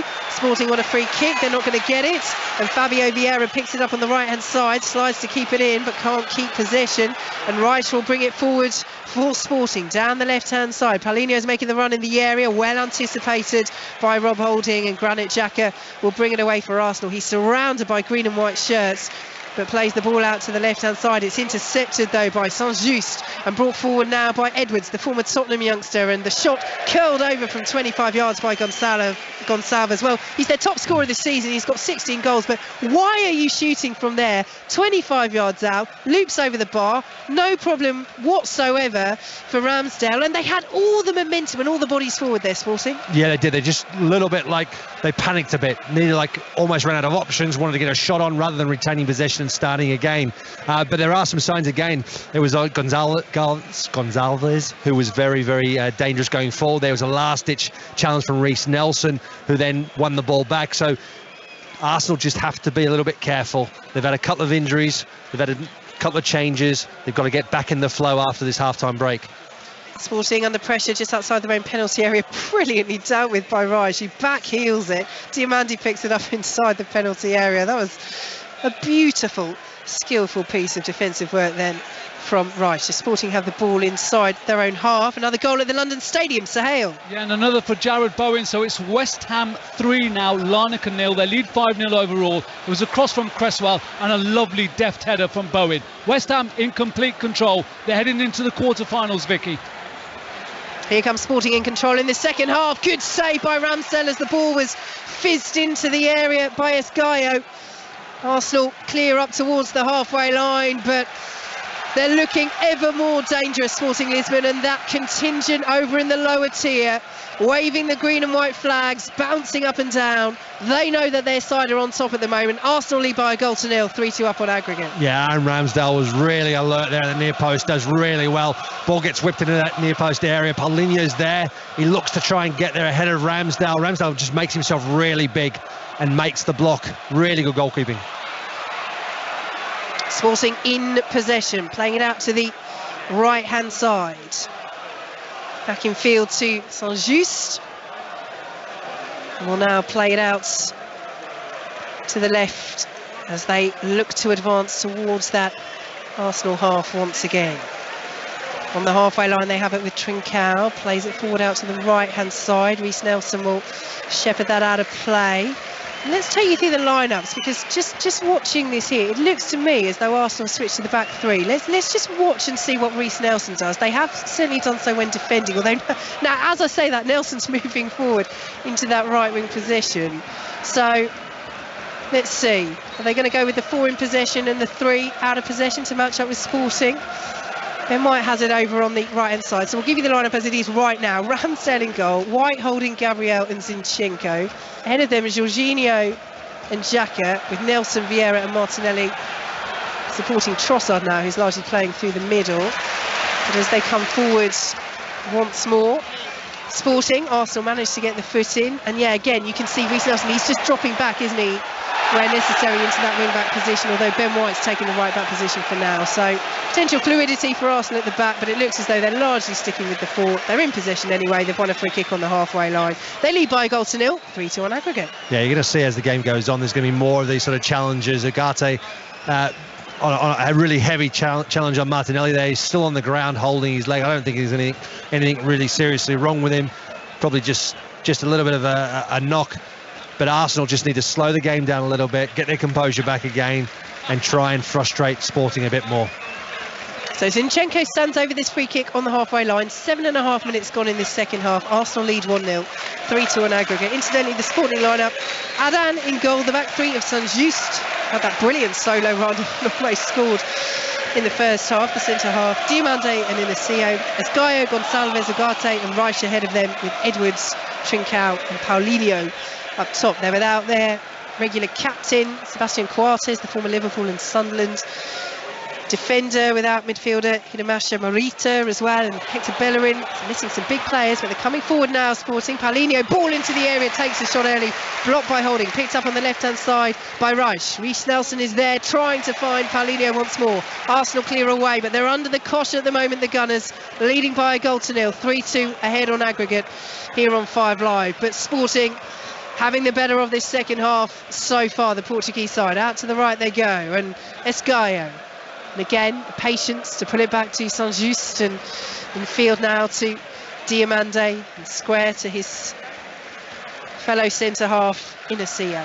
Sporting once more just look for that patient unlocking of this Arsenal back line. Trossard reaches out, tries to intercept that pass, can't do so. Bit of pinball in the centre of the park, and Sporting come away with it with Gonçalves, dinks the ball over the top. It's just over the head of Trincao, and will roll out of play for an Arsenal goal kick. They've lost control of this match, Arsenal. A little bit, but they're going to go through moments in this game where they are going to be up against it a bit. Sporting have to go to them, have to go at them. They're 1-0 down. Rob Holding did really well in that phase of play there. Firstly was that block. He did well because Paulinho was going down the left-hand side into the 18-yard box. Rob Holding knows he goes to ground, he has to get it spot on, doesn't. He waits, times it perfectly as Paulinho lifts his leg up to strike the ball. Holding just gets across, sticks a leg out and makes a really crucial block. And as the ball gets whipped back in again, it's Rob Holding who's in that position, reads it really well, nice and calm, simple clearance, and Arsenal were able to push out again and regather themselves. Mark Schwarzer here with us on BBC Radio 5 Live this evening as Aaron Ramsdale launches the ball over the halfway line. Sporting pick it up once more and play the ball forward quickly. Good little toe poke by Zinchenko, just got something on it and prevented Marcus Edwards from continuing that attack down the right hand side, as Sporting have the throw midway through the Arsenal half, and Esgaio as their manager Ruben Amorim comes out to orchestrate and points to where he wants Esgaio to send this throw. It's really brought the club together, Amorim, after a very challenging decade for Sporting. You remember that incident back in May 2018, just before the World Cup, where masked ultras, part of the fan group, broke into the training ground and attacked the players and the staff, and several players wanted to cancel their contracts that summer. It was a hugely disruptive period, quite remarkable watching it from the outside. He's come in, he's brought the club together, brought the players together, and as they send the ball back to Antonio Adan, had that Portuguese league title a couple of seasons ago, first time in 19 years that they'd finished top of the tree in Portugal, and they're still in this tie. 1-0 they trail at the Emirates, 3-2 on aggregate, and they've been the better side in the second half, but they won't keep that ball in over on the far side, and Arsenal have the throw, which Rob Holding will leave for Ben White. Yeah, this is where you rely on your experienced players, Jorginho, Xhaka, Zinchenko, albeit still quite young but very experienced in European football. It's about keeping cool heads, controlling the game. Yeah, they're going to be up against it at times, but other times they're going to then take advantage when you have possession of the ball. Don't lose it in bad position, in bad areas. Control the tempo of the game, and they've done that now since in this last couple of minutes, and that's what they're going to do continuing in the remainder of this half. And they're in possession, under pressure inside their own half, but Ramsdale takes the touch. Had no green and white hoop shirt near enough to him, but the clearance out to Zinchenko wasn't a great one. Zinchenko controls with his head but can't stop the ball going out of play.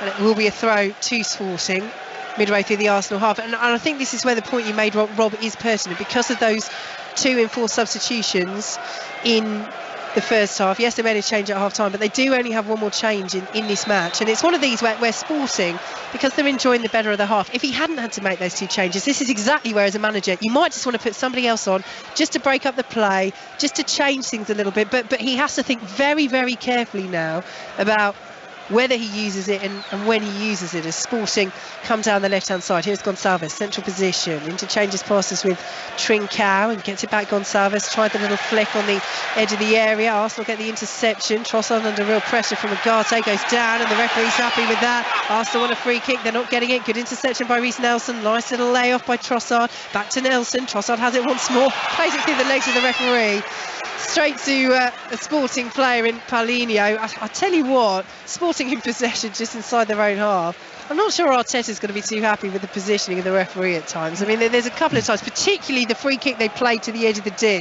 where Zinchenko was trying to strike it and the referee just got completely in his way. I think he's got a point there, Arteta. But I think on that occasion there, Trossard just had a really bad touch, and therefore it does go through the referee's leg. But it was Trossard himself who had a bad touch, and it's just a bit of a phase of play there. He got knocked off the ball. There's moans and groans in the stadium about whether it should have been a free kick or not, and then shortly afterwards he has a bad touch. Moans and groans now because Gabriel's clearance wasn't a great one, and Sporting are keeping up the pressure. They're camped inside the Arsenal half. Arsenal who lead 1-0 on the night, 3-2 on aggregate. Out to the right hand side they go, Sporting, to Marcus Edwards, and now picked up by Esgaio. Down the right hand side he goes, he's well marshalled, it's cleared away by Arsenal, and it will be a Sporting throw midway through the Arsenal half. Mark Schwarzer. Yeah, the moment, as the stats are showing there, you can see that Sporting Lisbon have had 7 shots at goal, but none have been on target thus far. So their finishing has definitely let them down so far. Part of that's also been good defending. Rob Holding on a couple of occasions in this second half already. He's been very, very good since he's come on early in this game. So they've just got to be careful. They can't ride their luck too long, Arsenal. They've got to get hold of the ball, keep control the pace of the game, stay calm, and take their opportunities when they come, because they will come, because Sporting will have to push forward. Yeah, control, I think, is the key word, Mark, because we've just had a little passage of play there. Arsenal play it forward over the halfway line where they were stretching. They did just about keep control, and now they come forward with Reece Nelson. Plays it back to Vieira, switches the play out to the left-hand side. Granit Xhaka heads it down. Trossard trying to take it in his stride in the penalty area, can't do so. Behind for a goal kick, but it was just that little passage of play and they did well in the end, Arsenal, and they played their way through that Sporting pressure, but every ball was stretched, every player was just in position, every pass was just making it, starting with Aaron Ramsdale playing out from the back, and you could just sense this nervousness around the Emirates and around the way that Arsenal were playing on the edge, but not in a good way. Yeah, that's right. And I think you're going to go through phases in a game like that. You know, they're 1-0 up. The game is balanced, obviously, to Arsenal's favour at the moment. But there are moments in games where you feel like it's not quite clicking. They've had that in the early stages of this second half. And now, as the game goes on, they're starting to slowly come into it more. Great ball by Trossard out to the right-hand side, picked up by Reece Nelson, who's taking on Reich, but he tried to go round Reich, and it was a poor ball, and Reich just stood his ground, and it's all the way through with Antonio Adan. 15 minutes gone in this second half. Arsenal leads by 1-0 on the night, 3-2 up against Sporting Lisbon on aggregate as they look to reach the Europa League quarter-finals. Manchester United already through, 5-1 winners over Real Betis on aggregate. Marcus Rashford giving them the 1-0 victory this evening earlier on 5 Live. And West Ham look as though they are storming into the quarterfinals of the Europa Conference League. 3-0 up on the night against 10 men Larnaca.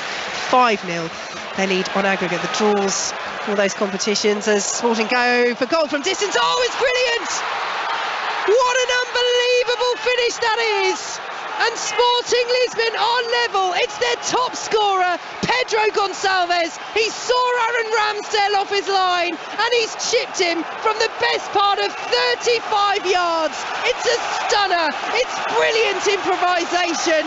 They're back on level terms on the night, and in this tie in the Europa League, it's Arsenal 1, Sporting Lisbon 1. What a strike. What an absolute unbelievable strike from Gonzalez. From, like you said, about 10 yards inside Arsenal's half. He looks up, gets his head down straight away and sees Ramsdale there, and he hits it full pelt from distance. And it looks like Ramsdale's going to make the save. Looks like he's going to get back. But it's just that little bit out of his reach. It's perfectly under the crossbar, and it smashes against the back of the net. What a finish. I'm doing him an injustice. That is the best part of 45 yards. That is unbelievable. It is brilliant execution. Ramsdale's back pedaling a bit, but you have to, he's not even that far off his line there, Ramsdale. As a goalkeeper, you just don't expect somebody to win back possession in that area and go for goal that quickly and that accurately. It is an absolutely outstanding goal from Gonçalves. Yeah, it's the pace of the direction of the ball. And because when Ramsdale's running backwards, he's running backwards to his left hand, so his left shoulder is back further towards the goal and his side footing back towards the goal, and the ball actually goes to the other side of him. So it makes it really awkward for him to stick his arm up to try and flick it over the crossbar, and he just can't get around in time. It's an unbelievable goal. Well, they've scored some gorgeous goals this season, Sporting. Saw one over the weekends. Beautiful Rabona by Nuno Santos against Boa Vista, and that is another one. And here goes Gonçalves again, almost latched onto it in the centre circle and might have gone from it from distance. Arsenal pick up the ball again. I tell you what, Aaron Ramsdale is right back in his 6-yard box now, as Arsenal almost give the ball away once more, and they do give it away, and they've conceded the corner, and the green smoke flare has been set off amongst those 3,000 travelling Sporting fans. They're bouncing up and down. They've got a corner. They're on top. And we have to say, Mark Schwarzer, it's no more than their second half performance deserves. Yeah, the warning signs were there from their first kicked off in the second half. Arsenal have been up against it. They really haven't maximised their opportunities. Sporting Lisbon have been on the pressure. They've really been on their front foot. They've caused problems. It's the first shot on target that they've scored with. And I tell you what, it was a great goal, wonderful goal, but Arsenal are shocked and they've just given away a really, really sloppy corner. The Emirates trying to lift Arsenal. Sporting swing the corner in, and the header is just over the top of the crossbar. Paulinho sinks to his knees inside the Arsenal penalty area and has his head in his hands because he knows that was a chance. It's a really intelligent header. In the end, it just kind of comes off his shoulder. He's trying to flick it with the back of his head, and it bounces over the bar of Aaron Ramsdale. My word, we've got another cracking game for you this evening on 5 Live. It was a brilliant first leg tie, 2-2. It's 1-1 here at the Emirates, and here's the answer as to when Mikel Arteta is going to use this final substitution opportunity, these final 2 substitutes. There's Thomas Partey coming on, and it's Bukayo Saka coming on, Reece Nelson and Jorginho, the players to make way. And the big guns, we mentioned them before the match, they're on. And let's head back to the London Stadium. Another goal, Sahel Sahi. Yeah, and another one for West Ham. They lead Larnaca by 4 goals to nil, 6-0 overall. But this was special. 18-year-old Divine Mubama, he's come on as a second-half substitute for his first ever senior goal. He pounced, he put the ball away, 6 yards away. West Ham 4, Larnaca 0. They lead 6-0 on aggregate. Sporting coming forward once again outside the penalty area. The shot is blocked behind from Gonçalves. Well, Arsenal have made the changes, but the momentum is not abating for a single minute for the Portuguese side. They've got another corner. It's 1-1, 3-3 on aggregate. Yeah, they've got a big spring in their step, Sporting Lisbon. They've been very, very positive in this second half. They've got their goal back in. Now they're on the up. And Arsenal are struggling at the moment to try and get back in this game. Certainly they're a bit nervy. They're giving the ball away, and they're forcing the pressure on themselves.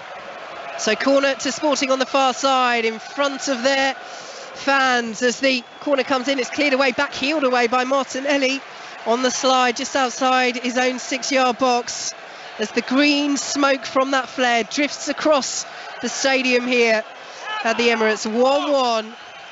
The Sporting fans certainly believe, their team believe, they've been the better side in this second half. They've levelled things up, and Gonçalves with an outstanding chip from just inside his own half over Aaron Ramsdale.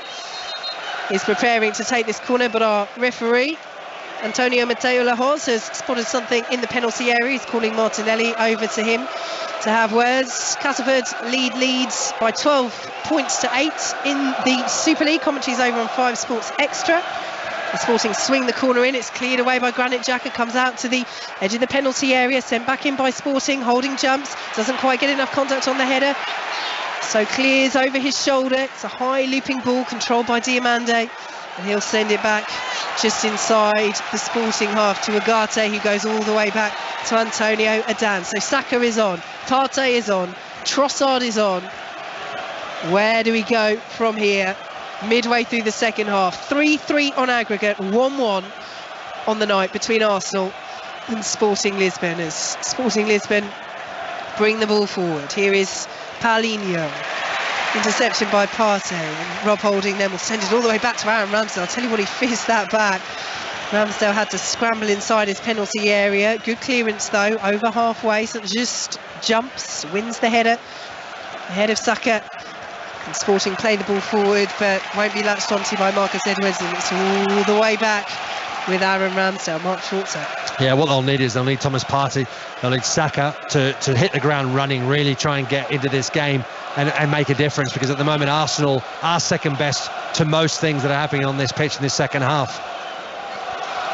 Goals going in elsewhere in the Europa League quarter-finals. Union Saint-Gilloise are now 2 goals up against Union Berlin on the night. 5-3 they lead on aggregate, as Arsenal are dispossessed just outside the Sporting penalty area, and Sporting will try and counter over the halfway line. They go. Gabriel gets there ahead of Marcus Edwards, heads the ball out of play. 1-1 here on 5 Live, 3-3 on aggregate, and Mikel Arteta has now rolled all the dice. It's got to be the players on the pitch. If they go to extra time, they'll get one more chance to make a change, but you look back to those enforced substitutions in the first half, Tomiyasu and Saliba both coming off injured.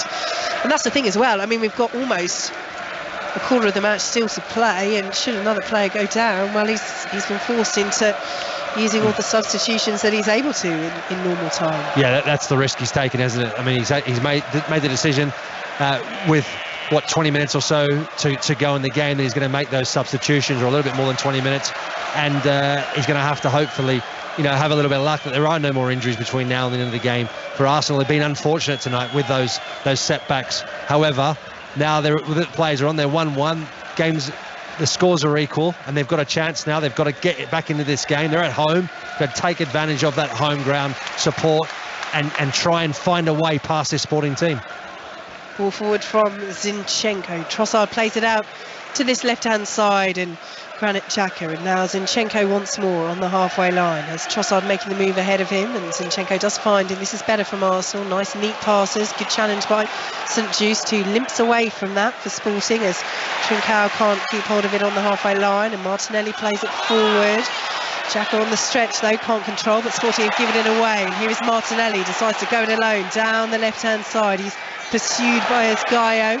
Martinelli checks back and just earns that little yard of space, pulls it infield to Partey, and now Zinchenko, and now Holding. This is Arsenal's longest spell of possession in a good while in the second half. 1-1, 3-3 on aggregate, as the ball is swung in by Saka, cleared away by Diomande, comes to Partey, edge of the area, urged to shoot, dispossessed. Sporting come forward and they win the free kick midway through their own half, and I was just looking there to see if the referee was going to get out a yellow. Oh, eventually he is. Wow, it's been very quick so far when he's been booking players, but he gave himself a bit of time to think there. Sporting have the free kick, and Rob Holding has the yellow card. Yeah, I mean, the only thing I can think of, the reason why the referee's giving that yellow card, is because he feels that Rob Holding's just trying to slow the play down, because he's obviously pushed forward as a centre half. I can't think of any other reason, because that's not a yellow card for that sort of challenge. And I think, sometimes that's the frustration. The referee has been very lenient, certainly in that first 45 minutes, and then all of a sudden in the second half, he starts pulling out cards for really meaningless sort of challenges.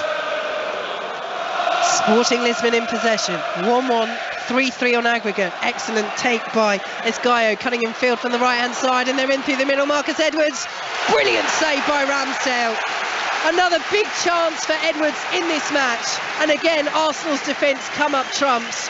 Ramsdale has done superbly there to keep it at 1-1. Oh, it's a brilliant save, it really is, because you can see there Marcus Edwards is through on goal. He's one-on-one with Ramsdale, and all Ramsdale can do is just make himself big, make that big block, and he does make himself huge, and he gets it right in the face, and that's why he's down now on the ground. But it's a top class save, because he's made himself so big. Well, this is a concern for Arsenal. He's stayed down, Aaron Ramsdale. As Mark says, he took it straight in the face, and there are no concussion substitutes in UEFA competition. So it's one of those that which has been a debate, and for Arsenal's women earlier in the Women's Champions League earlier on this season. But that is the rules. That is what UEFA have decided, and so Arsenal, who have no substitutes left to make, of course, Aaron Ramsdale's health has to come first here if there are any concerns about a potential concussion. But it's one of those where objectively you stand back and look at it and you just think, why wouldn't you have that as part of the regulation? Yeah, it is very unfortunate. I mean, if that were the case, in my experience, when I've played and they hurt, getting a ball in the face really does hurt.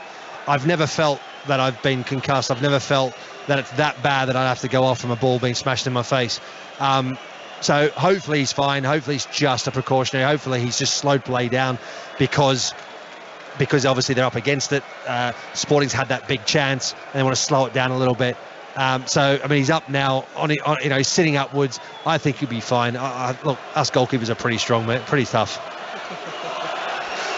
So he is sitting up now, Aaron Ramsdale, still being assessed by Arsenal's medical staff. Let's go back to the London Stadium and get an update from Sahel Sahi. Yeah, 15 minutes to play here, Vicky. West Ham lead Larnaca on the night by 4-0. That's 6-0 on aggregate. The Cypriot visitors, they're down to 10 men. Gustavo Ledes was sent off just before half-time. Goals from Scamacca, 2 from Jared Bowen, and 1 for Divine Mubama, the 18-year-old, with his first senior goal. He joined the club when he was 8 years of age. He just was born around the corner from the old Upton Park. West Ham heading through to the quarterfinals of the Europa Conference League. They lead Larnaca by 4-0, 6-0 overall. Thanks, Sahel. So Manchester United through this evening, West Ham certainly heading through this evening. This one, though, still very much to be decided. 1-1 on the night, 3-3 on aggregate. Ramsdale is back up to defend this corner, which Sporting play short. Here is Marcus Edwards, who has just drawn that excellent save from Ramsdale, but really from Edwards' perspective should have put Sporting 2-1 up. Trincao won't latch onto it. Arsenal have given it away though. Gonçalves goes for goal again. Well, 25 yards that time over the bar. When you've scored from the best part of 45 yards, you might as well have a go, but I'm not sure he'll be able to repeat the feat. Sporting's top scorer, and it's behind for an Arsenal goal kick. Mark Schwartz. Yeah, this time was on his left foot, so I'll give him the benefit of the doubt that it was a bit more difficult for him. But it all came about because of Ben White. Arsenal win the ball back. Ben White gets the ball. And to his credit, in fairness to him, there was no Arsenal player forward, so he has to try and retain possession, because if he knocks it long, it's just out, and you've given the ball back to Sporting. Tries to play a short pass, and unfortunately it goes straight to the Sporting Lisbon player, and that's where the shot comes from. Arsenal want a free kick on Martinelli midway through the Sporting Lisbon half. It's not going to be given, but Sporting have stopped play because Martinelli has stayed down and they've rolled the ball out of play, Esgaio. So now Granit Xhaka and Thomas Partey and Fabio Vieira are coming over to the referee, Antonio Mateo Lahoz, and saying, well, hang on a minute, should we have had a free kick there? How much is there in that, Mark Schwarzer? Yeah, look, I don't think that's a free kick. I mean, he's possibly got a hand or so in the side of the head, but I don't think it's a free kick. I mean, the defender's up in the air, he's making the challenge, he's winning the header, and Martinelli's just standing on the ground in front of him. So I don't think that's a foul. Well, he's up to his feet, Martinelli, and the ball will go to Arsenal for the throw, but you would presume they will give it back to Sporting Lisbon, who kicked it out, and indeed they do. Martinelli comes and throws it to Jeremiah St. Just, and we're back underway with Diomande inside his own penalty area. 1-1, 14 minutes plus added time to play. 3-3 on aggregate. Remember, no away goals, as has been the case in UEFA competition for a couple of years now, so it will go to extra time as things stand, and potentially penalties as the rain teams down here in North London at the Emirates on 5 Live. Sporting Lisbon in possession, send the ball all the way back to Antonio Adan, who has not been worked enough by Arsenal in this second half, as Marcus Edwards picks it up for Sporting, plays it back to Esgaio, and now to the right hand side, and Edwards once more taking on Zinchenko, drives the ball in, will ricochet back to Edwards inside the penalty area, right hand side up against Zinchenko once again, goes down to the byline, pulls the ball across, and it's into the arms of Aaron Ramsdale. Yeah, Aaron Ramsdale very alert there in the near post there, as Edwards gets very, very fortunate, because his cross gets blocked by Arsenal and it just falls to Edwards, and he's able to get through and have that chance to cross the ball in, but Ramsdale's positioned very, very well. Martinelli down again, and this time it will be a free kick for Arsenal. Good position, this central position, 25 yards out, and is Diomande going to go into the book here? The referee's giving himself some thinking time. Well, Sporting are complaining, but it's one of those where, again, the yellow cards we've seen in the second half, you would think that Diomande absolutely could have gone into the book there. Yeah, definitely. I mean, that's where the inconsistency comes from the referee, because that to me is definitely a yellow card. It's a clear foul on Martinelli, and one with a bit of extra oomph, let's say, and I think the referee should have given him a yellow card. So in terms of yellow cards, it's 3 at the moment for Arsenal, 1 for Sporting. Agate is their only player in the book. Vieira, Xhaka and Holding for Arsenal, but Thomas Partey stands over this. The free kick is being taken 30 yards out, so a little bit further than we initially first thought, but they have the options here, Arsenal. Will they go for goal? They have a Arsenal wall lined up just a yard or so ahead of that green and white Sporting wall, just trying to close down those angles of view for Antonio Adan. Looking to retake the lead, Arsenal, on the night and in this tie. Free kick, Partey's one of the players over it, but it will be struck instead by Fabio Vieira, and Adan beats the ball away. Well, he watched it all the way, kept his eyes on it, and it would have had to be pretty special from there. And I'll tell you what, Zinchenko coming over to take this throw, gestures to the Emirates and says, come on, we need the noise. Yeah, Vieira's free kick was a decent free kick, but one that I didn't expect I'd end up have really too many problems with. He elects just to parry the ball away rather than try and catch up. I mean, it is wet, it is raining, but he was going for safety more than anything else. Martinelli won't keep that ball inside the penalty area, and it's a goal kick to Sporting. 1-1, 3-3 on aggregate, approaching the final 10 minutes. We're heading to extra time unless we find a goal. Updates in the Europa Conference League, more goals going in the last 16. AZ Alkmaar now lead Lazio 2-1 on the night, 4-2 on aggregate. Nice 3-1 up against Sheriff Tiraspol, 4-1. That's Nice ahead on aggregate, and Anderlecht have taken the lead at Villarreal, to Anderlecht lead by 2-1. West Ham, a reminder, 4-0 up and coasting at the London Stadium against 10-man Larnaca, 6-0 on aggregate. They are heading through to the quarter-finals. Manchester United already through to the Europa League quarter-finals, 5-1 winners over Real Betis earlier this evening. So plenty of interest for the English clubs in tomorrow's European draws. Chelsea and Manchester City, of course, will find out their Champions League quarter-final opponents. Manchester United will be there, West Ham will be there. Will Arsenal, the Premier League leaders, be there as Adan is closed down by Trossard, and the clearance is nervy, and here is Saka, and he tried to play it to Xhaka, but it's intercepted by Sporting. Partey comes across and stops the counter-attack, and here is Zinchenko as Arsenal look to build ahead of steam. Martinelli, left-hand side of the penalty area, a couple of step-overs, plays the ball straight into the two defenders. One of them is Saint-Just. Martinelli will play it back to Zinchenko. Here is Gabriel now, midway through the Sporting half, plays it forward, looking for Trossard. Martinelli on the underlap, Trossard plays it forward, Xhaka. Oh, is he brought down there, Xhaka? They're asking the question, it's been given as a corner. Well, Xhaka's saying there might have been a handball in there as the sliding block was made. It's been given as a corner.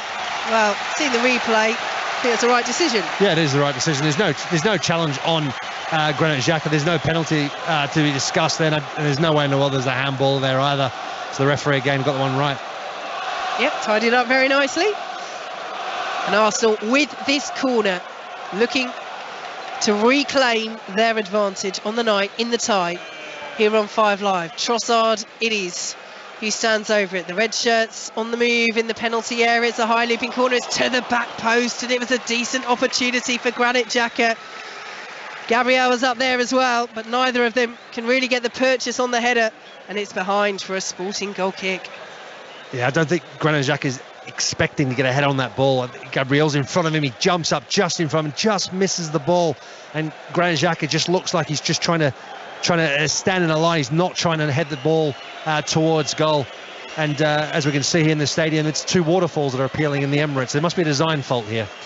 Indeed, yes. I mean, the rain's been pretty consistent during the second half. But yes, beneath the clock, away to our right-hand side, and then just in front of us, suddenly this cascade of water just dripped down. I think there was a steward underneath that one to our right as well. I think they've pretty resiliently stayed in their chair just behind the goal. I think I would have been off. So, 1-1. 8 minutes plus added time to play, or we're heading to extra time. 3-3 on aggregate as Gonçalves swings the ball forwards. Ben White is there but can't make the contact, and Reich is into the penalty area, pulls it back. Trincao with the effort. It's blocked behind by Rob Holding, and it's a Sporting Lisbon corner. They have been very, very good in this second half. Yeah, they have. They've been very good. They've been on the front foot. They've caused a lot of problems for Arsenal, hence the reason why they're back in this game. And I have to say, Rob Holding, again, right place, right time. Came across when Ben White couldn't reach the diag, came across and covered and was positioned perfectly for the block. So corner to be taken from the far side. In the series up from the back, so is Diomande. It's swung in towards the edge of the 6-yard box. Powerful header away by Granit Xhaka, but there's nobody up there for Arsenal. And Sporting Lisbon will have it once more. 1-1 here on 5 Live. 3-3 on aggregate as Adan clears the ball forward, looking for Paulinho. He wins the header but sends it back towards halfway. Partey picks it up for Arsenal, plays it forwards. Fabio Vieira will send it back, and now Ben White has it midway through the Arsenal half. Granit Xhaka with a little bit of space, closed down quickly, but does find Trossard, who comes deep to receive the ball. And now Bukayo Saka to the left-hand side. Cuts the ball to the edge of the area. Nice control by Trossard, but can't work space for the shot. Lays it off to Partey, back to Trossard. Sporting closing down the gaps well. So Arsenal go left to Zinchenko. Now in field central to Xhaka. Back to Zinchenko once more, and now Trossard. Saka's made the run inside the penalty area. Good run down to the byline. Pulls the ball across. Oh, what a delivery! Big appeal for handball.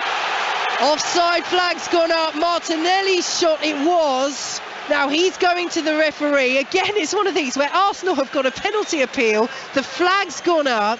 Offside's been given. But let's have a look, because that was a big shot. And it is offside against Bukayo Saka. Again, it's one of these where the officials could put the flag up. It's clearly blatant. Martinelli was appealing for the handball, but the offside decision renders that moot. Yeah, it was a correct decision. I mean, it did look slightly offside when the ball was played through. But just the moment there, you can see Saka, it's the first time really he's been on the ball where he's had an impact on the game. He needs to be on the ball more. They need to get him involved. He sort of floated in and around. He's just not had enough possession at the moment. They need him, because when he does, that's what he can produce. A really good cross in the box. And had it not been offside, I think there would have been a penalty for Arsenal. Yeah, brought on in the second half after Sporting found that equaliser. Outstanding goal from Pedro Gonçalves just inside the Arsenal half. Saw Ramsdale off his line and chipped him as the ball is over the top. St. Just wins the header ahead of Martinelli. Trossard plays it forward. Martinelli's got to leave it because he's offside, but nobody's close enough to continue the run behind him. And it's all the way through to Antonio Adan, Mark Schwarzer. Yeah, they're a little bit disjointed up front at the moment, Arsenal. They just haven't got that link-up play quite right yet. Martinelli with Trossard and Vieira at the times. And then, like I said just a minute ago, Saka, got to get him on the ball more, get him more involved. Hasn't had enough touches on the ball since he's come on. It's been a great tie across the two legs between these two. Are we going to see late drama in normal time, or are we heading to extra time? Here is Saka getting on the ball that little bit more, what Mark Schwarzer wants to see and the rest of the Emirates wants to see as well. Out to the right hand side Arsenal go, and now back to the halfway line, and just in the last couple of minutes Sporting are just dropping a little deeper. They're focusing on their defensive work. Does that give Arsenal an opportunity as Partey lifts the ball over the top, looking for the run of Saka, picks it up right hand side of the penalty area, pulls the ball across. There's nobody there though, it's cleared away by Esgaio and out of play for an Arsenal throw. But again, it's a decent delivery from Saka, but there was just nobody there to latch onto it. Yeah, it's a frustration because he makes a really good run down the right hand side, Saka, and as the ball's bouncing in the 18-yard box, he loops it back across the face of goal. There's no Arsenal player anywhere near it to get on the end of it. Loose touch from Zinchenko, and Sporting will pick it up with Ugarte, but he's been dispossessed. Here is Granit Xhaka approaching the penalty area. Thomas Partey lays it off to Trossard. Again, the referee's not in a great position, but Trossard evades him, plays it out to the right hand side. Poor touch by Saka. Trincao will bring it down as Sporting look to counter. Here is Marcus Edwards, didn't take the ball with him. He's brought that free kick there. Gabriel's absolutely furious. Now it might well have been contact from Gabriel, but he's done well there, Marcus Edwards. He knew he'd lost control of the ball. He saw Gabriel coming in, and he made the decision to go down as Sporting took the free kick quickly initially, but slow the play down towards the halfway line. As they go back, they're preparing to make a substitution. Youssef Chermiti is coming on, the young forwards. Interesting to make this at this stage, whether they're just trying to run the clock down as we approach extra time. But it will be the first change that they've made in this match as they play it out to the left-hand side. 1-1 here on 5 Live, 3-3 on aggregate, 2.5 minutes plus added time to play. We're heading to extra time as things stand, as St Just picks it up just inside the Sporting half, down to the right-hand side. They go, and Esgaio, he plays it back. St Just once more. You get the feeling, Mark, that Sporting are just waiting, just seeing if they will be able to fashion one more clear chance. They're not rushing it. They know that they've got another 30 minutes perhaps to push on in this game, but now they just go through the gears, get to the edge of the Arsenal penalty area, but again they go back now. Here is St Just midway through the Arsenal half, plays the ball forward. He's continued his run. St Just into the penalty area, almost finds him once again as Sporting play through the Arsenal half. It's cleared away by Arsenal. Ugarte gets a foot on it though, and now Inacio, the centre half. They have it in the centre circle with Ugarte once more, and out to the right hand side they go with Marcus Edwards. 1-1 here on 5 Live on the night, 3-3 on aggregate, and we have 90 seconds of normal time to play. No, I mean, Sporting's been very, very good in the second half. They've definitely been the better side, and they'll find themselves unfortunate not to probably capitalise more on the possession they've had, and that's been their biggest downfall. They just haven't had enough shots on goal. They haven't caused enough problems for Arsenal's defence. And Ramsdale, yes, made a massive save when he's caught the ball right in the face, but other than that, there's not been enough from them end product. Had there been, I think Arsenal would be finding themselves out of this competition. So here comes the change to Sporting. It's their striker Paulinho who's coming off, and Youssef Chermiti, the 18-year-old who made his debut this season, is on. So big moment for him, big night for him, because we're heading to extra time, and as things stands, he has 30 minutes and perhaps penalties to show what he can do. Really bright young talent for Sporting, came through their academy, and with this match finally poised, somebody will make themselves a hero this evening. As Zidane clears the ball over the halfway line. 1-1, 3-3 on aggregate. We're into the final minute of normal time at the end of this second half here on 5 Live, and the fourth official stands on the edge of the pitch, ready with that board as Sporting come forward. Here is Marcus Edwards, tried the little 1-2 with Trincao. It's intercepted by Arsenal, but they can't keep hold of possession as we enter 4 minutes of added time. Fabio Vieira dispossessed. Sporting coming forward once more. Arsenal, the Premier League leaders at the moment, fighting to take this match into extra time. It's 1-1 on the night. It's 3-3 on aggregates. Here is Esgaio down the right hand side, interchanges passes. Now St Just has it, plays it forward to Marcus Edwards, who goes for goal. 25 yards out, curled over the bar. Yeah, decent shot from distance there. Just got a little bit too much on it, Marcus Edwards, as it flies over the crossbar. It was too central as well. I don't think it would have caused Aaron Ramsdale too many problems.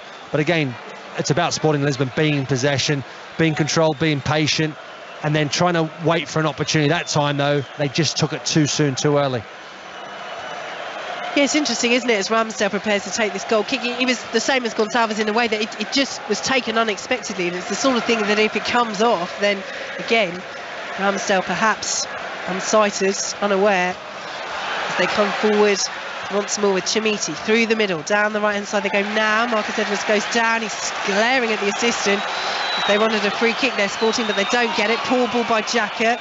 Fortunately for him, it comes back to him off Pedro Gonçalves, and Martinelli under pressure from Esgaio does well there, but he needs somebody to help him there, Martinelli. In the end, it's the referee that's helped him, but they just need more options there, Arsenal, because he was close to being dispossessed there, Martinelli, and Sporting would have been away. Yeah, I mean, Sporting have hustled really well in the second half. They've given Arsenal no time on the ball whatsoever, and every time they lose the possession, Sporting, they've been so quick to try and close Arsenal down, and they've done it very effectively. Big roar of frustration as Arsenal lose possession again, but they've got it back. Here is Zinchenko.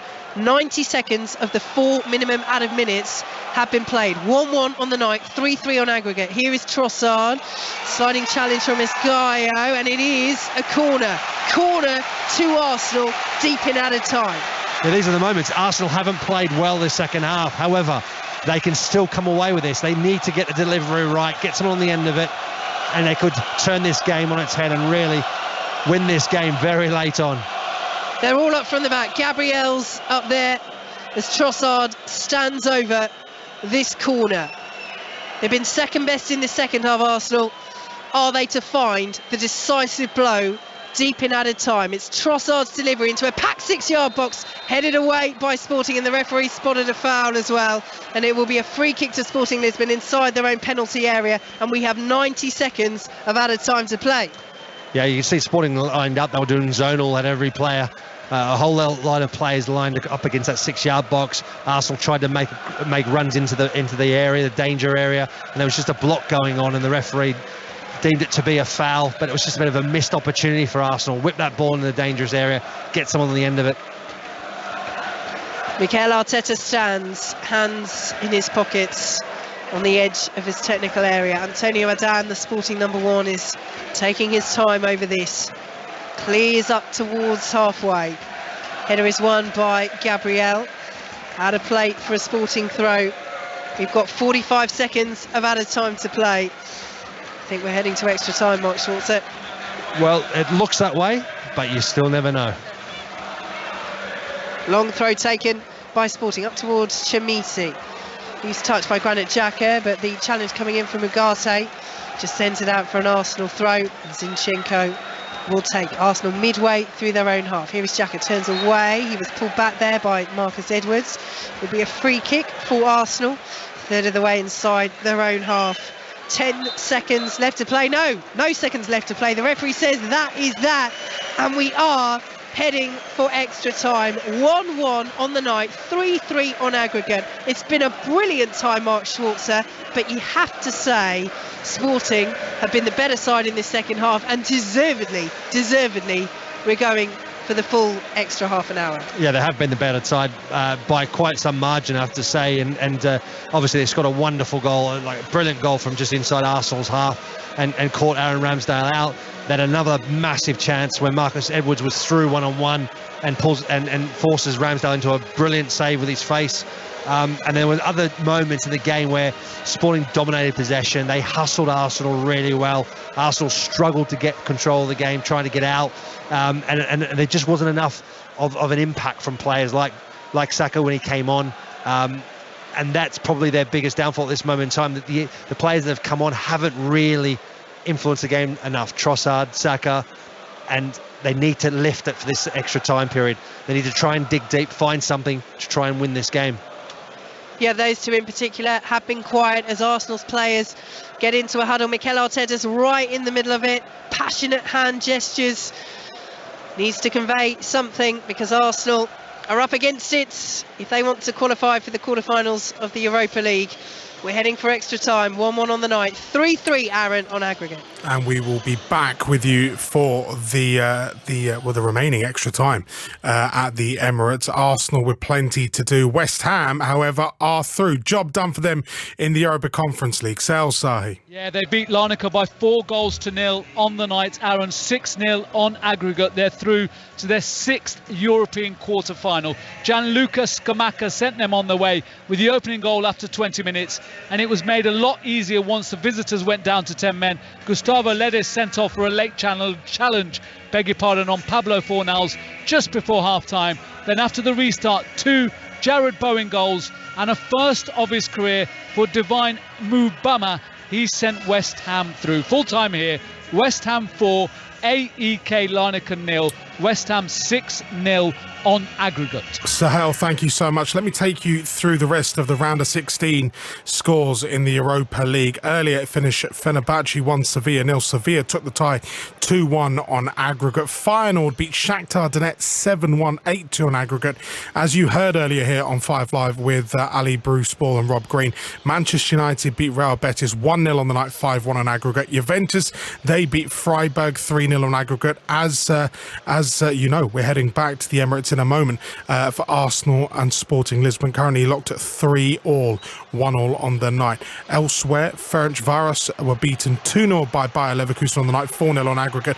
Real Sociedad and Roma is currently 0-0. Roma 2-up on aggregate, and Union Saint-Gilloise have beaten Union Berlin 3-0 to win 6-3 and progress to the quarter-finals. One more score to bring you from Rugby League Super League, and it's a big win for Castleford Tigers. They've beaten Leeds Runners 14-8 this evening. Mark Schwarzer is at the Emirates for us alongside Vicky Sparks. Mark, what do you expect from Arsenal in this first period of extra time? Do you expect them to go for it? Is it going to be an open game? Don't forget, Sporting have the benefit of having subs available to them. They do have subs available to them. Arsenal also can make another sub now that we're in extra time, of course.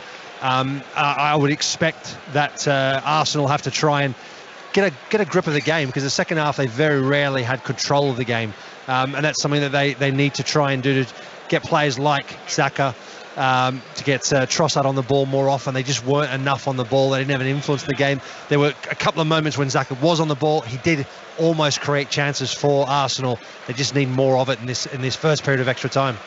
I wonder, Mark, how many sides will be looking at the Sporting playbook from tonight and the game back in Lisbon, because they have been absolutely fantastic. Loads more action on the way, hopefully, here for you on 5 Live Sport. It's Arsenal 1, Sporting Lisbon 1, 3-3 on aggregate. Let's head for extra time with Mark Schwarzer and Vicky Sparks. Thanks, Aaron. So it will be Sporting to get us underway in this first period of extra time, playing from right to left in the green and white hoop shirts, the dark shorts, and the green and white hoop socks. Arsenal in their traditional home kit as well, the red and white shirts, the white shorts and the red socks. It will be Youssef Chermiti, the 18-year-old, who had a few minutes to impress at the end of normal time, but he'll feel that this is the time, this is the half hour where he gets to show why he's seen as such a promising young talent. As we get underway this first period of extra time, Sporting in possession, and we can talk about what Arsenal need to do in this match, but let's just reflect, Mark. Of course they want to go through, of course they want to go as far as they can in this competition, but the last thing that they would have wanted tonight is extra time. It is, yeah, definitely the last thing you want. However, when you're at this stage of the competition, you'll do anything to get through to the next round, and I think Arsenal, Mikel Arteta, will certainly take it if they can get through this extra time. Antonio Adan clears away for Sporting as Arsenal win the throw a third of the way inside the Sporting half on the left-hand side. Zinchenko has it and sends it back to Gabriel. We should say as well, I mean, we're just watching replays of that Pedro Gonçalves goal. I mean, just any goal from that distance, 45 yards, best part of, just inside the Arsenal half is great, but the execution was outstanding as Arsenal with the ball inside the penalty area, a little back heel by Fabio Vieira, and fury from the Emirates. He was trying to find Granit Xhaka on the edge of the D, and it's what you touched on earlier in the match. Arsenal guilty of overplaying at times, because the build up to that was lovely, but it's just one trick, just one flick too many, and the chance is gone. Yeah, Vieira was in a great position. I don't think he realised how free he was in the 18-yard box from Sporting Lisbon. He could have easily taken a touch, turned and had a shot on goal. But you could argue and say there was not enough communication for it. But he tries that flick, like you said, and it gets easily intercepted by Sporting Lisbon, and they clear the danger. Here come Arsenal down the left-hand side. 90 seconds played in the first period of extra time.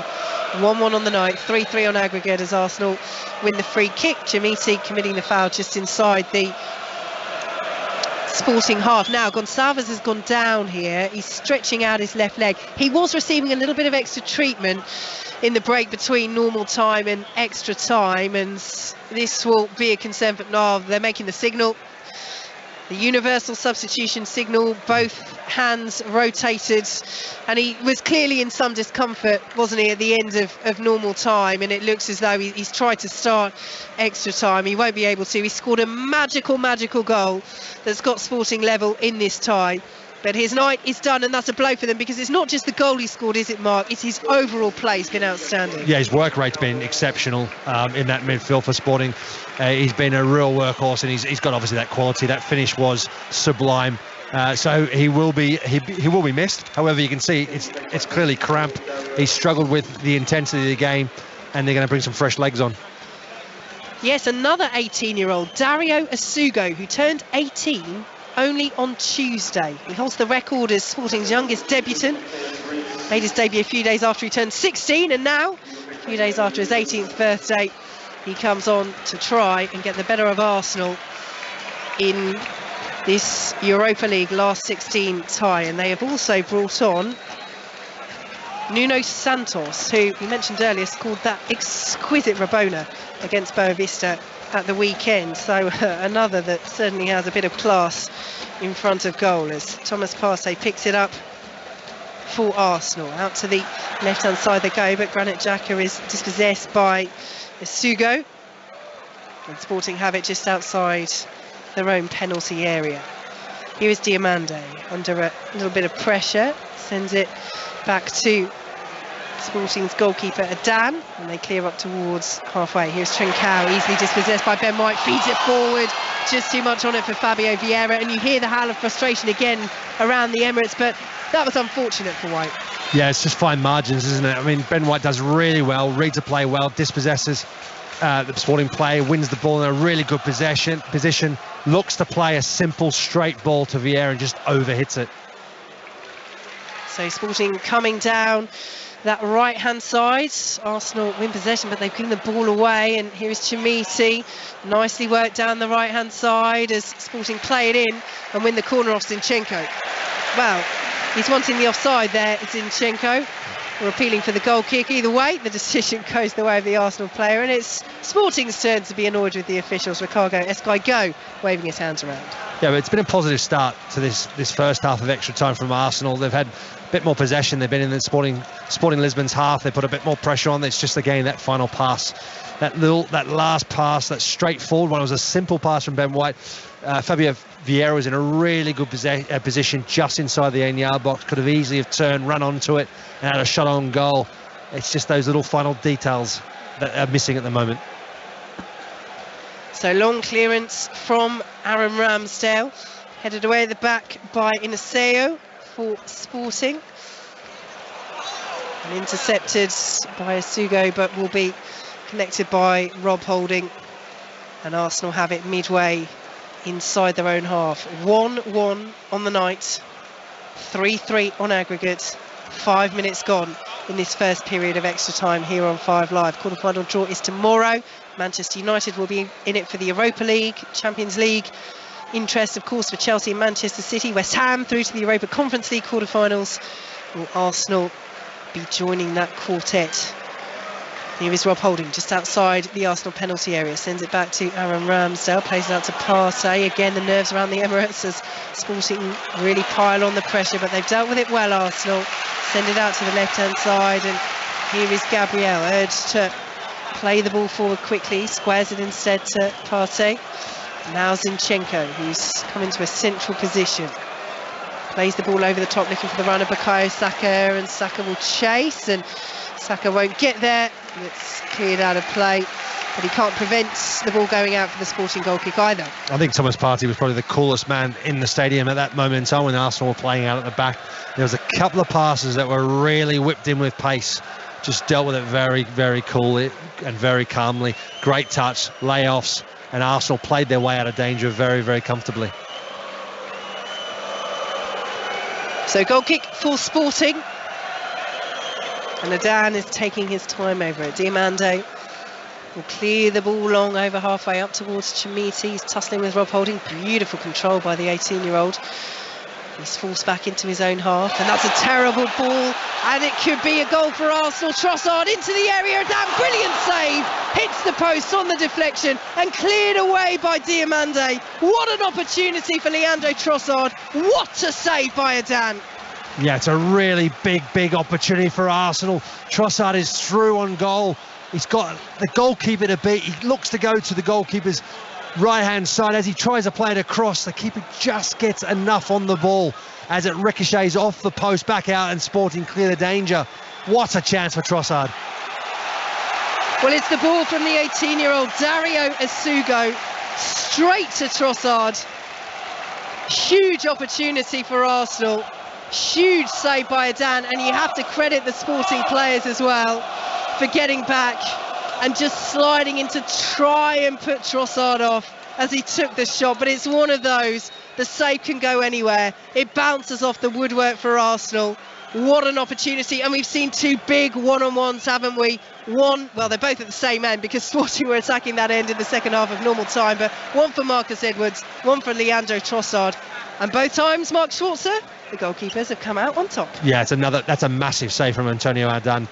Huge save because he makes himself big again. His right arm is out straight and it's strong, and that's what makes the save and puts enough on it to prevent it from going in the back of the net, hitting the post and bouncing back out. And he's got his teammate to clear the danger. Big moment of the game.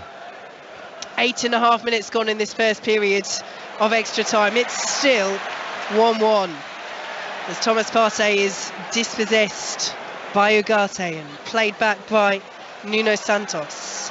Sporting inside their own half, over the halfway line now they go. Lovely turn by Trincao, plays it out to the right hand side, and Marcus Edwards approaching the penalty area. Esgaio on the overlap. Edwards tries to curl the ball in, it's cleared away by Gabriel, and the ball is out of play for a Sporting throw, almost level with the edge of that Arsenal penalty area. It is a game where the momentum in extra time is really swinging that pendulum from one end to the other. It is, yeah. I mean, it's not the first time that Marcus Edwards has got himself in that sort of position. He does exactly the same.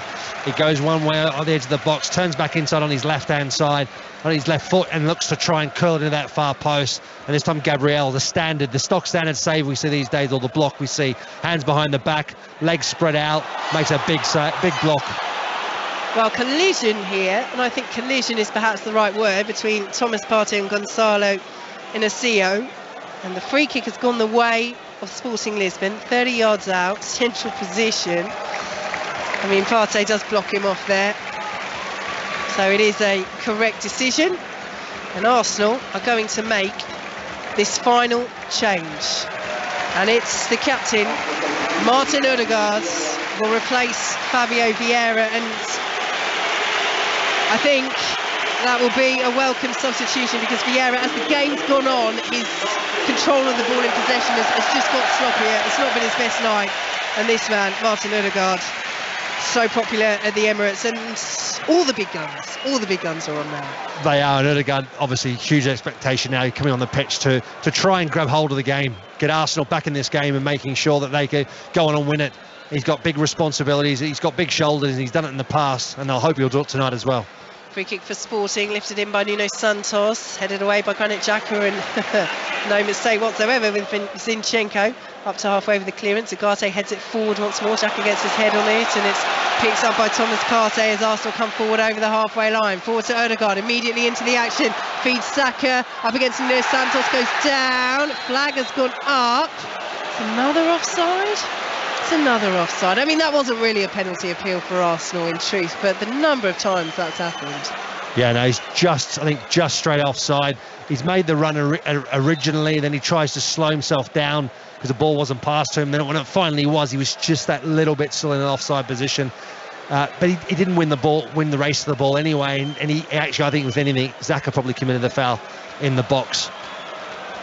Well, I said in the first half that the offside flag was Arsenal's worst enemy in this game. I mean, really, all the decisions have been right. Yes, the flag's been delayed on most occasions, but it's one of those where they've just not timed those runs correctly. Arsenal on too many occasions, and what could have been good opportunities have gone begging. 3.5 minutes plus added time to play in this first period of extra time. It's still 1-1 on the night. It's still 3-3 on aggregate as come on Arsenal rings around the Emirates. Good closing down by Martin Ødegaard, and it's Ødegaard now who waves his arms and circles his hand above his head and says, come on, bring the noise. And the Emirates responds because Ødegaard has responded. Ødegaard's come on and given them an energy that's been lacking ever since half-time as Sporting, under pressure, clear the ball out of their penalty area. Yeah, he has. I mean, he's had that one moment where he's got the ball in an advanced position. He looks to try and play that ball through. And as the Sporting Lisbon player goes down, I think it's Chamati has gone out holding his leg. The referee's actually waving his arms at him, telling him to get up and stop trying to con me into giving him a free kick. Very passionately. He was very aggressive there, the referee. As Arsenal come across, Ben White gets the interception and Aaron Ramsdale clears that away. Not sure Arsenal really knew what was going on there, but the referee certainly vociferously telling Chamiti to get up, and we play on as Ødegaard has it on halfway. I think it was a moment there where the referee actually forgot the game was still playing, and he stopped mid-stride towards Chamati and then turned around and thought, oh God, the game's still going, I better go and referee this game. So Gabriel in possession, but it was a reaction, wasn't it? It was a reaction to Ødegaard and the way that he's been playing. It was a reaction to the crowd. Gabriel went flying in. Yes, he didn't concede the free kick, but that's what one player coming on can do, and that's what happens when the Emirates gets to the sort of noise that we have heard this season. It has, and I think that's what they've needed in this game, Arsenal. They've been a little bit sluggish in this, certainly in the second half of the game. Sporting have really put them under pressure. They've played well, Sporting, and Arsenal have needed something. Obviously, the substitutions are hopefully for them going to work, but they also need the fans to really lift the house.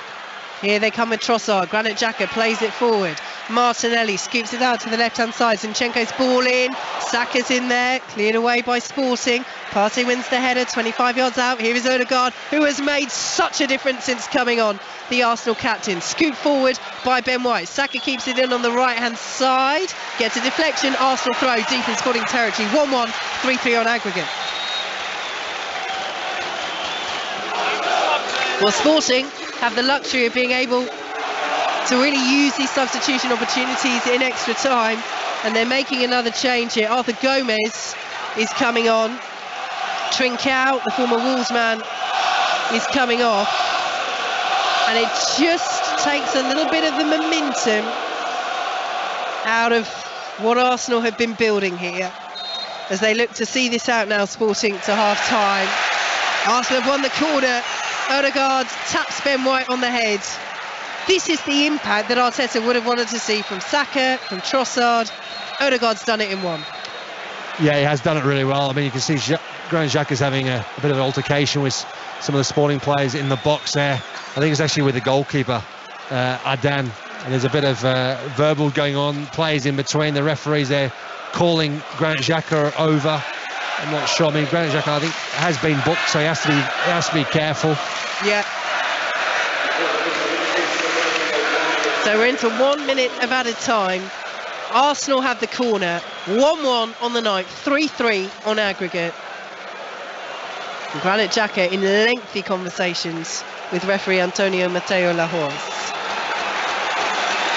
So Arsenal preparing to take this corner from the right-hand side. There's a little knot of Arsenal players, about 5 red shirts, just to the left of the penalty spot. Now they advance towards the 6-yard box as the corner is swung in, and the header is over from inside the 6-yard box. What an opportunity for Rob Holding. He really attacked that, but he got underneath it. That's a big chance for Arsenal to retake the lead on the stroke of half-time in extra time. That's a huge chance for Rob Holding. He has to score.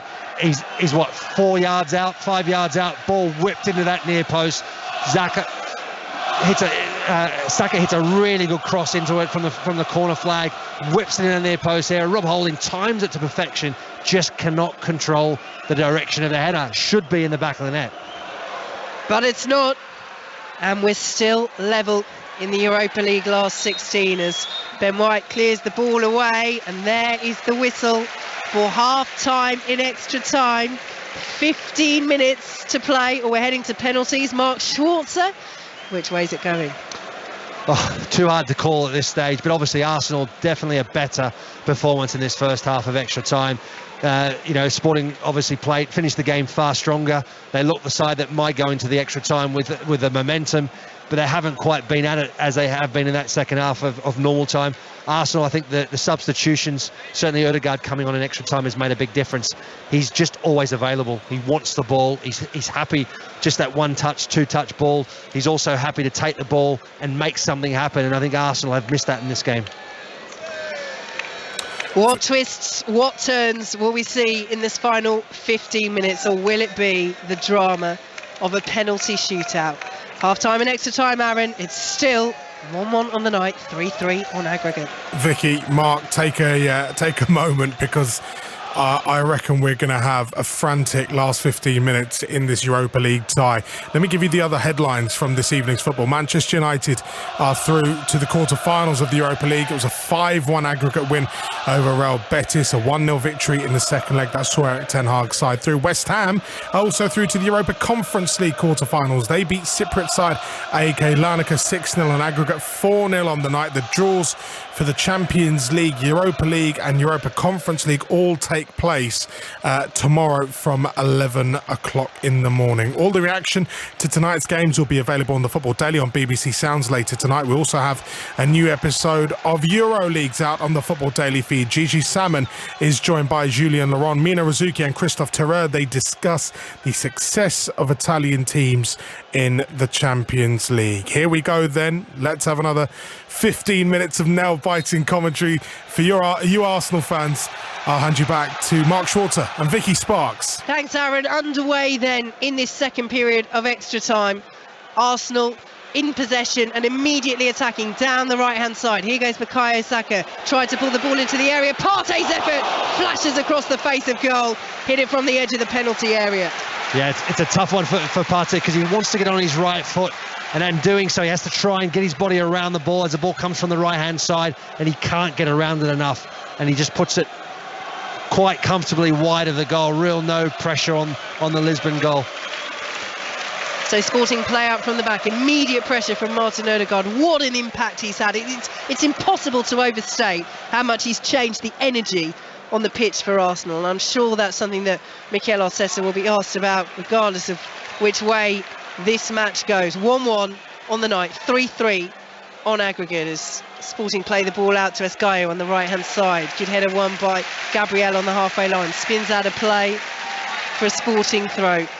Arsenal in their traditional home kit, Sporting in the green and white hoop shirts, the dark shorts and the green and white hoop socks. Take the throw over the halfway line. It's over the head of Zinchenko and up towards Yusuf Chimiti, the 18-year-old. Little foot in from Gabriel. Decision goes the way of Arsenal. It will be a throw which Zinchenko will take. So Arsenal with Ramsdale in goal. The back four of White holding Gabriel and Zinchenko. Ahead of them it's Partey and Xhaka, with Saka, Odegaard and Martinelli supporting Trossard up front. Arsenal still taking this throw with Zinchenko in field to Granit Xhaka, who got things underway for Arsenal in the first half. Pedro Gonçalves with the outstanding equaliser in the second, lobbing Aaron Ramsdale from just inside the Arsenal half. But this man is coming forward once again for Arsenal. The captain, Martin Odegaard, plays it forward to Granit Xhaka, out to the left-hand side now, and Martinelli. Trossard's in the centre. Martinelli plays it to Trossard. Down to the byline he goes, gets the ball across. Odegaard was in there, tried to hook it across goal. Bounces out of play for a Sporting Lisbon goal kick. Sporting with a down in goal, the back three of Sanjus, Diamande and Inacio. Ahead of them is Gaio, Esugo, the 18-year-old who's come on, Ugarte and Santos, with Edwards, Gomez and Chamiti, also 18, up front. It is a very young Sporting Lisbon side, and they've given a very, very good account of themselves. They've been the better side in the second half, but Arsenal really finished that first period of extra time strongly. Can they recapture that momentum? Can they find a breakthrough? Or are we heading for penalties? Xhaka loses possession. Little ricochet is kind though to Gabriel, who sends it all the way back to Aaron Ramsdale. Clears away from Chamiti. Arsenal, of course, have hit the post in extra time as well through Leandro Trossard. One-on-one with Adan, who saved brilliantly. Marcus Edwards in normal time had a one-on-one of his own with Ramsdale, who also saved, unorthodox with his face, but it did the job. And Arsenal, over on the right-hand side, have a throw deep in Sporting territory, level with the edge of that penalty area. 3.5 minutes gone in this second period of extra time. It's 1-1 on the night. It's 3-3 on aggregate. In field to Gabriel, Arsenal go now in the centre circle. Forward to Thomas Partey. Has the option out on the right-hand side of Ben White and will use it. In field now to Zinchenko, taking up that central position and lays it off to Gabriel, and it's Arsenal's turn to just patiently try and drag Sporting out of their various defensive structure. It's Holding, who's missed that big headed chance at the end of the first period of extra time, plays it forward to Odegaard. And now Ben White on the right hand side. In field to Zinchenko on the halfway line. Plays it forwards to Martinelli. Closed down by Esgaio, but Martinelli manages to play it forwards to Xhaka. Arsenal will keep hold of it now with Partey, central position. They're advancing methodically towards the Sporting penalty area as Saka has it on the right hand side. In field to Odegaard, tried to play it through to Saka. Saka will get there to the byline, pulls it across, but couldn't quite get the purchase on the cross. The ball was just in front of him from Odegaard, and Adan claims, but the clearance is intercepted by Zinchenko just inside the Sporting half. Here is Thomas Partey, central position, plays it forward to Odegaard, tried to slide it through to Trossard, and Adan comes out well. And between he and Diomande, they allow Adan to gather. Mark Schulze. Yeah, you can just see the massive difference since Odegaard's been on the pitch. He's been involved in everything.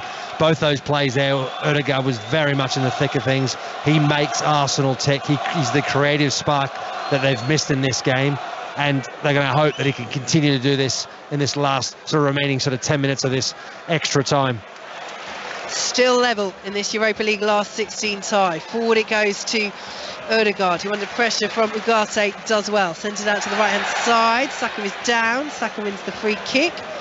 And Odegaard just pulls up that captain's armband and gets things moving quickly. Sends it to Gabriel. And now Zinchenko. Arsenal still inside their own half. But it's been a better second half of extra time this for Arsenal. For too long they lost control of this game. They allowed Sporting to take the initiative, but Odegaard's introduction in extra time has changed that, and you get the sense now that it will become more and more backs to the wall for Sporting as we approach a penalty shootout. Here is Xhaka in field to Leandro Trossard, out to the right hand side now, and Ben White as Saka as an option, hugging that right hand touchline. Here is Bukayo Saka taking on Nuno Santos, plays it in field to Odegaard. He tried to slide it through to Trossard, cleared away by Sporting, but it's just the vision that Odegaard has, isn't it, to try and pick those passes, and they are so nearly coming off.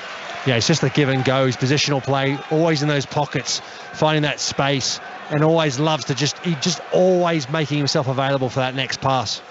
And here he is doing exactly that.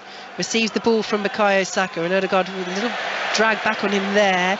Really, that should be a free kick to Arsenal because he kept playing. Sporting then get the block in, and they have it down by their own corner flag on the left-hand side, but could have gone down there, Odegaard, and didn't. So might feel a little bit aggrieved as Chamiti plays for handball, not given. Good sliding interception by Martinelli as Arsenal bring it forward again. Holding, he's ended up in central midfield.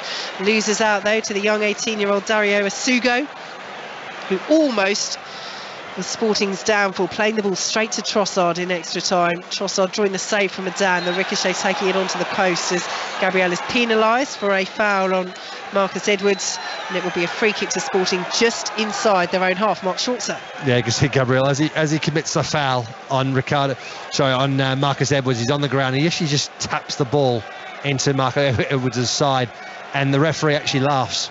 And I think Gabriel's laughing, and then the Sporting Lisbon managers obviously bemoaning the incident, and the referee just wasn't having any of it. He's just laughing about it. Ball over the top was looking for Arthur Gomez, who hasn't really had a touch since coming on for Sporting. The ball is cleared forward, but Sporting have a player down, so there will be a little pause in play. Manchester United already through this evening on 5 Live. West Ham through in the Europa Conference League. Quarter-final draws tomorrow. Chelsea and Manchester City. We'll find out who they get in the Champions League last day. Draw for the semi-finals for all three competitions will be made as well, so the teams will know their path through, potential path through to the final. As Gonzalo Inacio gets back up to his feet, and Arsenal are ready to take this throw. Midway through the second period of extra time. 1-1 on the night, 3-3 on aggregate here on 5 Live. As Gabriel picks it up in the centre circle. Zinchenko is an option to the left-hand side, but he goes right instead, square to Thomas Partey, close down by Chamiti. Partey finds Trossard in a bit of space. He was caught there, Trossard. Advantage is played. Partey sends it out to the left-hand side. Trossard's still down. Martinelli has it on the left wing. Pulls it back to Zinchenko. And now Martinelli wants more. Sporting marshalling Arsenal well. They've got 3 players to Arsenal's 2 out on that left-hand side. So Arsenal go back in field. Trossard is belatedly eventually up to his feet. He's now coming to the referee and saying, well, why didn't they get the free kick? The referee says a played advantage, and Arsenal have worked it nicely down the right-hand side. Here is Ødegaard, tries to play it to Saka. It's just in front of the England man, and here comes Sporting, trying to burst over the halfway line, but Asugo is well closed down, stopped in his tracks, and Arsenal have the ball once more. Yeah, Sporting have clearly just sitting back deeper. They're dropping down. They're trying to absorb the pressure and waiting for an opportunity to hit Arsenal on the counter-attack. Here comes Granit Xhaka, good turn outside the penalty area, feeds it into Martinelli, pulls it back in. Trossard is in there, can't get the shot away, and it's cleared away at the back by Diomande. But Sporting, as Mark Schwarzer says, are dropping deeper and deeper and deeper. Can Arsenal find a way through? Here is Zinchenko, 1-1 on 5 Live, 3-3 on aggregate. Rob Holding, as Sporting again drop deeper and deeper, camped outside their own penalty area. Gabriel has it, infield to Zinchenko. He's looking for players to make the run. He's looking at Trossard, he's looking at Martinelli. He squares it instead to Gabriel. Ben White's screaming for it over on the far side, and Arsenal do work it over with Partey. And now here is White, has Saka in front of him. Ødegaard in field, dinks it over the top looking for Saka. Saka will get there, closes the ball down on the byline and picks it up. Now plays the ball across, deflects to Trossard inside the area, tried the little drag back. He got the ball caught under his feet. That's why he didn't want to take the shot. He tried the drag back, looking for Granit Xhaka, but Arsenal again, the fans getting so frustrated. Somebody just hit the ball inside the penalty area. Yeah, Trossard found himself in a really good position in the 18-yard box, but he just didn't, that first touch, like you said, gets caught underneath him. And he hears the call from Ødegaard, who tries to make the run behind him, so he flicks it behind him, and it just goes straight to a Sporting player. Late challenge by the youngster Asugo, and it will be a free kick to Arsenal. Decent position this. Best part of 30 yards out, just about level with the left-hand side of that penalty area, and Gabriel Martinelli is picked up by the referee, who pulls him to his feet. I think the referee's quite enjoyed the pace of this game. Wants it to keep flowing, keep continuing, but decent set-piece opportunity this for Arsenal. Yeah, it's in a good position, and obviously Ødegaard on the ball, left foot. He's going to look to curl it in to the danger area, the danger zone. He's going to need runners onto it. He had a quick word with Gabriel just before he walked over to pick up the ball to place it for a free kick. So maybe there's a set play that they're going to work on. You can see Arsenal players are all huddled outside the 18-yard box. So what are they trying here? They now break away, moving to the edge of the penalty area. Ødegaard swings it in left-footed. He's looking for the far post. What a save from Adan. That is absolutely outstanding. Big, strong hands. Punches the ball over the bar. Well, it was a training ground routine, and it almost worked to perfection. We've seen some top saves this evening, but that from Gabriel's header is absolutely top-notch from Antonio Adan. Well, everything about it was absolutely brilliant, from the delivery to the header to the save. Unbelievable save from Adan. So 3 minutes of extra time to play. Arsenal with the corner. The players are gathering at the back post. Now they drift into the 6-yard box, but the ball does go to the back post, and it's headed, and again Adan makes a fabulous save on the goal line. What a period of extra time the Sporting number 1 is having. A Sporting counter, and here they come with Arthur Gomez down the left-hand side. Danger here for Arsenal. It's stopped by Gabriel. Can Arsenal counter themselves? Advantage is played. Ødegaard skipping the challenges on the halfway line. Eventually is brought down. Yellow cards is brandished by the referee. 2 yellow cards are brandished by the referee for 2 separate challenges, and it's a second yellow, and it's a red. Sporting are down to 10. Well, everything was happening there. It was a very heavy challenge initially on Thomas Partey. The yellow card was brandished. Eventually, as the challenge went in from Ugarte, that's the initial challenge. It's Saka, in fact, he absolutely flattens him. The referee played advantage because it was a good opportunity for Arsenal. So Ugarte has shown a second yellow. He's sent off. Sporting are down to 10. Arsenal have a free kick for the second foul. Goodness me, it's all happening at the end of extra time. Yeah, it's a big challenge there, Ugarte. It was a clear, blatant, very late challenge on Saka there. And the referee, it wasn't a red card, but it certainly was the second yellow card, and he had to go. Very, very late challenge. And Arsenal were off as Odegaard was on. He was actually by himself up front, and he gets fouled as well. The referee was just waiting for a moment to try and hand out the second yellow card. So amidst all of that, Sporting have made another change. Matteo Tanlongo has come on for Marcus Edwards as we approach penalties. But Arsenal, with this free kick against the 10 men of Sporting Lisbon, Odegaard drifted into the penalty area, and for once this evening, the delivery is poor from the Arsenal captain, and it's behind for a Sporting Lisbon goal kick. Yeah, really wasted opportunity there for Arsenal. You can see, we're just watching the replay again. I actually think it's a clearance off the goal line by a Sporting defender. It wasn't actually Adan who made the save. It was a last-ditch defending on the goal line. Yep, Diomande, good spot mark. Diomande from Gabriel again, winning the header. Last-ditch defending. It's been superb in extra time for Sporting as Chamisi turns on the halfway line. The 18-year-old loses the ball. Another free kick is given for Arsenal, and there's real frustration on the Sporting Lisbon touchline as the youngster Dario Asugo is penalised, and the referee was over straight away to speak to the Sporting backroom staff, and we might see a yellow card here, although cards at the moment has taken the pocket. But he certainly takes charge of the situation, doesn't he? He's very vocal as the boos go up for the 1 minute of added time at the end of extra time. The Emirates feels there should be more, and you have to say, Mark Schwarzer, we've seen a red card, we've seen stoppages. You could argue that yes, there should be more extra time at the end of this, and also Arsenal fans demanding it because they really are on top at the moment. They are. It's going to be a long free kick from Aaron Ramsdale now. He's going to look to launch it long. Launches it to the edge of the Sporting penalty area. Header on will find Odegaard. And now Partey as Arsenal are forced back. Here is Bukayo Saka out to the right-hand side. He goes. He's got 3 players with him, so he pulls it back. Odegaard plays the ball in. It almost goes all the way through to Gabriel, but Adan will claim, and that will almost be that. We've got seconds to play in extra time. It looks like it's going to be penalties here at the Emirates as Adan bounces the ball on the ground. 1-1. 3-3 on aggregate. It's been a pulsating second leg. It's absolutely lived up to the drama of the first leg.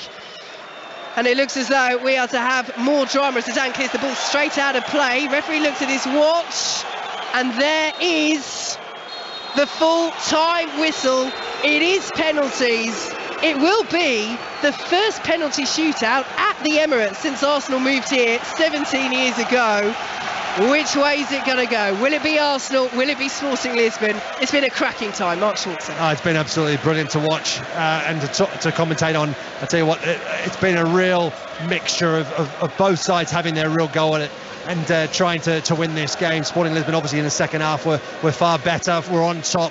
And then it was from the start of from the extra time, it's been basically all Arsenal. And Arsenal could have very, very easily have won the game late on with 2 really big chances from Gabriel and only last-ditch defending on the goal line and also from the goalkeeper. Absolutely brilliant. Adan, massive save, and that could be the moment. But now it comes down to some would say, the potluck of a penalty shootout. We're going all the way, Aaron. We've had the twists, we've had the turns. Who will be the hero? Who will be the villain? Hey, we've had it all, Vicky. What a night in the Europa League. Manchester United through earlier on, but Arsenal are going to have to do it via penalty shootout. And we talked about him before, Mark Schwarzer. Aaron Ramsdale, full of the joys after winning Goalkeeper of the Year at the London Football Awards this week. He's going to have to earn his money now. Well, he talked about it in that interview that you had with him about becoming an Arsenal legend. This could very much be the beginning of it if he plays a big part in the penalty shootout. But you know what? The pressure is all on the kicker. The goalkeepers are there. to try and make that small minor details make the difference. And Aaron Ramsdale certainly has the capability of doing that. We've sent iPads before and files and bits of paperwork which goalkeeping coaches are quickly thrusting into the arms of their keepers. But what is going to be going through the mind of Aaron Ramsdale and Adan, the Sporting keeper, as well? Well, knowing obviously the magnitude of the game, knowing what's at stake, they would have gone through a lot of the video footage of each of the teams, their players, penalty takers. They would have prepped for this very much so. Be very interested to see whether any of them actually do have something written down. You see both goalkeepers being spoken to a lot by their goalkeeping coaches. I can see now the Sporting Lisbon goalkeeping coach has grabbed a piece of paper out of his pocket. We'll see if he hands it over to the goalkeeper. And I think it really is down now to the goalkeeper, bit of feel, but also that knowledge of having watched footage of the penalty takers previously. You never needed a shootout on your run to the final back in 2009-10, but did you have the bit of paper ready with your goalkeeping coach at Fulham just in case? Yeah, of course. We always knew what the potential was and who the potential penalty takers would have been, and there was always an iPad ready and waiting to go at the end of the game if we needed to really refresh our memory as to what was going on and who were the normal penalty takers. I just wonder, Vicky Sparks, we're looking at our pictures now here in the studio, and it looks clear. I'm just wondering what conditions are like in North London. Yeah, it's dried up. It's been raining for much of the second half, but it's pretty much cleared up now. So obviously there'll still be the moisture on the pitch, but I mean that's something these players are so experienced with, isn't it? You know, something that they've got to cope with, and you just wonder. I know Mark was talking before the match about the internal monologue almost that Aaron Ramsdale has during a game to keep himself focused. I wonder if that continues into penalty shootouts as well. Well, who knows? I mean, obviously he's not too alone when it comes to a penalty shootout. There are a lot of people around him, so it's a case of now being focused and about, knowing, remembering who the penalty takers are, what sort of direction they generally go. But then some goalkeepers just want to know, have seen the footage, but then react on instincts at the time. So it does vary between goalkeeper to goalkeeper. Any ideas on where the penalties are going to be taken? At what end, Vicky? Well, they're all lining up in the centre circle, but unhelpfully they keep facing one way and then the other. But it looks as though the way that all the players are turning is it's going to be the end where the Sporting fans are. Now, they're not quite behind the goal. They're to the left of the goal, but certainly, if that is the case, that's a boost for Sporting Lisbon. But as we say, right behind the goal, in terms of the fans that can wave behind the goal and try and put the players off, it looks as though it will be the Sporting players, although their two captains are just coming together now, so whether they're still doing the toss into, which would explain why the players are turning one way and then the other, so let's see. But Adan is walking to our right, to that side of the pitch, so Aaron Ramsdale follows him, and this is the moment, Mark, isn't it? This is the moment as a keeper. I mean, when you were involved in penalty shootouts, did you relish these moments? Did you dread them as it ticked towards extra time? Did you, other than wanting your team obviously to score a winner, did you start thinking I could be the hero here? I don't think you ever think about wanting to be the hero, or you will be the hero, or could be the hero. I think it's more about, of course, you wanted to try and win the game in normal time. I was more than happy to win the game very, very late. Didn't matter as long as you won the game. Once it comes down to penalties, obviously you know you have a bigger part to play potentially, and then you do your best to try and have an influence on the game. So it will be Sporting to take the first penalty. Aaron Ramsdale is just getting himself ready. The Sporting Lisbon prepare to get this penalty shootout underway, and it will be the centre half, Jeremiah Saint-Just, who had that brilliant run in the first half that almost managed to put Sporting ahead. Aaron Ramsdale bouncing on his line. First penalty of the shootout for Sporting. It's a brilliant penalty from Saint-Just. It's into the roof of the net. Mark Schwarzer, no goalkeeper in the world is saving that. Yeah, it's a phenomenal penalty, it really is. He's picked his spot. He's hit it with a lot of power. Aaron Ramsdale's gone the right way.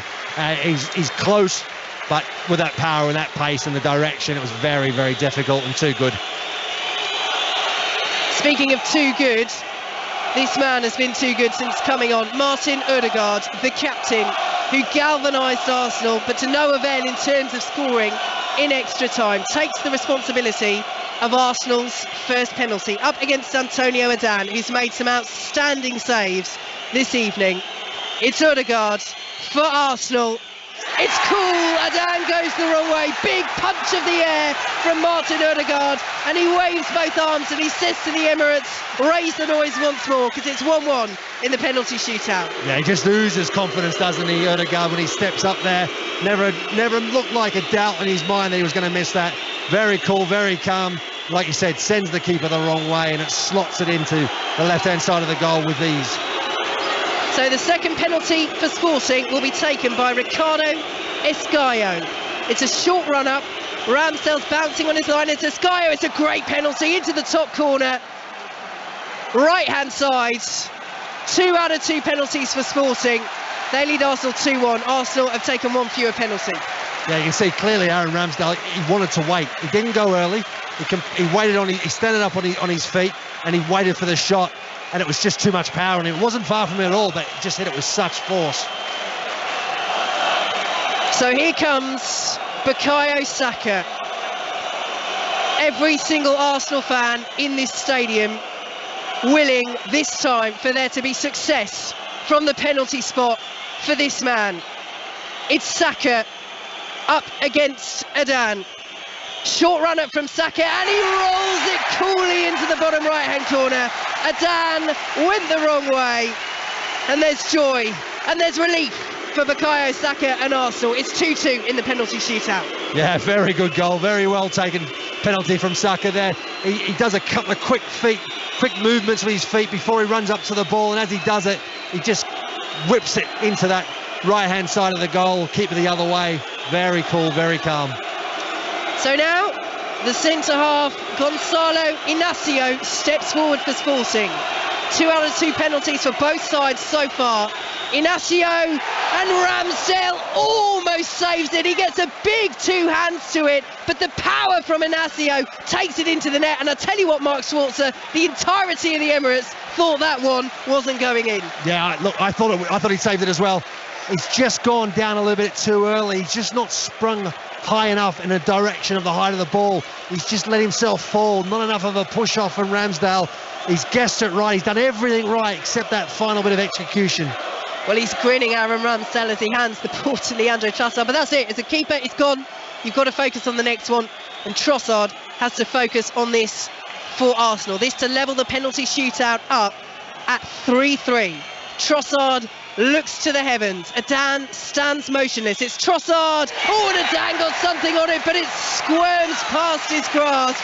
That's 2 penalties in a row that the keepers will feel they should have kept out, but they haven't. Trossard scores, and it's 3-3. Yeah, very fortunate there, I think, for Trossard. Goalkeeper Antonio Adan, I think, was a little bit slow in reacting to his left. I think the dampness of the pitch definitely helped Trossard to allow that ball to skid through into the goal. So Arthur Gomez, off the bench, steps up to take the 4th Sporting penalty of the shootout. All penalties have been scored so far. It's Gomez, and Ramsdale almost gets there again, but it squirms under his grasp. And now we're getting to the real make or break part of this penalty shootout, because Sporting lead 4-3. Arsenal have taken 1 fewer penalty. Yeah, he's hit it with such pace again. That was the problem for Ramsdale. This time he's gone actually a little bit high, Ramsdale, instead of throwing himself down low. Look, it's easy to talk about it from here. It's easy to watch on the replay. And they're the fine margins. They're the fine lines. It's so tough for the goalkeeper during penalty shootouts. So now the responsibility falls on the shoulders of Gabriel Martinelli. It's a long run-up. It's central. Adan once again stands motionless. It's Martinelli, and Adan makes the save! It was too central from Gabriel Martinelli, and Adan makes the first save of the penalty shootout, and it's advantage Sporting Lisbon at the Emirates. Yeah, it's a big save from Adan, really massive save. Obviously puts now Sporting in the box seat. They score this, that's it, they're through. What a moment, big save. They've been flawless so far. If they can keep that going, they'll be through. And the responsibility falls on the shoulders of Nuno Santos. The responsibility is on the shoulders of Aaron Ramsdale. It's Santos! It's brilliant! It's Sporting Lisbon through to the quarter-finals of the Europa League, and the European dream is over for Arsenal this season. They lose on penalties at the Emirates. Yeah, it's a fantastic penalty to win the game. It really is. He's in it with such pace and power into the corner. Gave Ramsdale again, who went the right way. Zero chance of making the save. And Arsenal will definitely look back at this as just a missed opportunity. Too many chances in this game they let slip. And in terms of a missed opportunity, Mark, it's a missed opportunity in terms of performance as well, because they allowed Sporting to wrest the initiative away in the second half, and although they improved when Ødegaard came on in extra time, it was simply too little too late. It was, yeah. I mean, look, Sporting Lisbon did hang on at times, and they needed their goalkeeper done to make some big saves late on in that extra time, and you do ride your luck at times, but they will definitely look back at this as a missed opportunity. Penalty shootout, they are pot luck, they are down to those finer details. Sometimes that luck is a big part of it. In this occasion, Sporting Lisbon's penalty takers were too good. Well, we said before this match, didn't we, the chief dream this season is the Premier League for Arsenal, and that dream is still very much alive. But the European dream is over for another season. It finishes 1-1 on the night, 3-3 on aggregate, Sporting through 5-3 on penalties. Well, what a game. Mark Shorter and Vicky Sparks. Mark, I'll come to you first. A match that had it all. Stunning goals, penalty shootouts, a leaky roof, a red card, but just not Arsenal's night in North London. It wasn't, and I have to say I thought they were a little bit unfortunate, certainly with the chances that they created in extra time. They could have very easily have won the game in normal time or in extra time, and they would have seen themselves through to the next stage. Unfortunately, they didn't take their opportunities. The goalkeeper made a big difference. Let's not forget Ramsdale also was called in action a couple of times. So, in fairness, it was probably to finish 1-1 on the night, equal on the night overall in aggregate, was probably a fair reflection of the way the two teams went at each other over both legs, really. And unfortunately, it has to come down to a penalty shootout to decide things. And Sporting, just in the penalty shootout department, were certainly better. I'll come back to the shootout in a minute, Mark. Let me just talk to you about that Sporting equaliser by Pedro Gonçalves, because, I mean, what a goal it was. Tell me about it, the positioning of Aaron Ramsdale, but the foresight for Gonçalves just to think, yeah, let's have a go. Well, look, Aaron Ramsdale is always someone who plays a higher line, and that's pretty much in check with what the modern day goalkeeper does. And they want to command that area between their back line and the 18-yard box. It's their area. They need to control it, and they need to play a high line. And I actually don't think he was overly far off his line. It was just the execution. Yes, and you do look at it when there's 45 yards out and someone scores and chips over the goalkeeper. And I say chip, it wasn't a chip. It was well struck with a lot of power without being too high. And Ramsdale was very, very close, but just not close enough to make that vital save. And sometimes you have to hold your hand up and go, look, it was a world-class goal. Well, just looking at those celebrations, it is a sea of green and white at the Emirates. Such emotional scenes on my screen here with the Sporting players. Some of them are in tears, Vicky Sparks, just looking over the far side. It looks amazing. The celebration the celebration's just getting underway for Sporting. Just on the side note, Pedro Gonçalves, the first player to score against Arsenal at the Emirates in the Europa League this season. 422 minutes they went of not conceding at home in the competition, and they are beaten by a cracker from Pedro Gonçalves. Just come back to you, Vicky Sparks. Is this a blessing in disguise for Arsenal, with focus now just turning fully to the Premier League?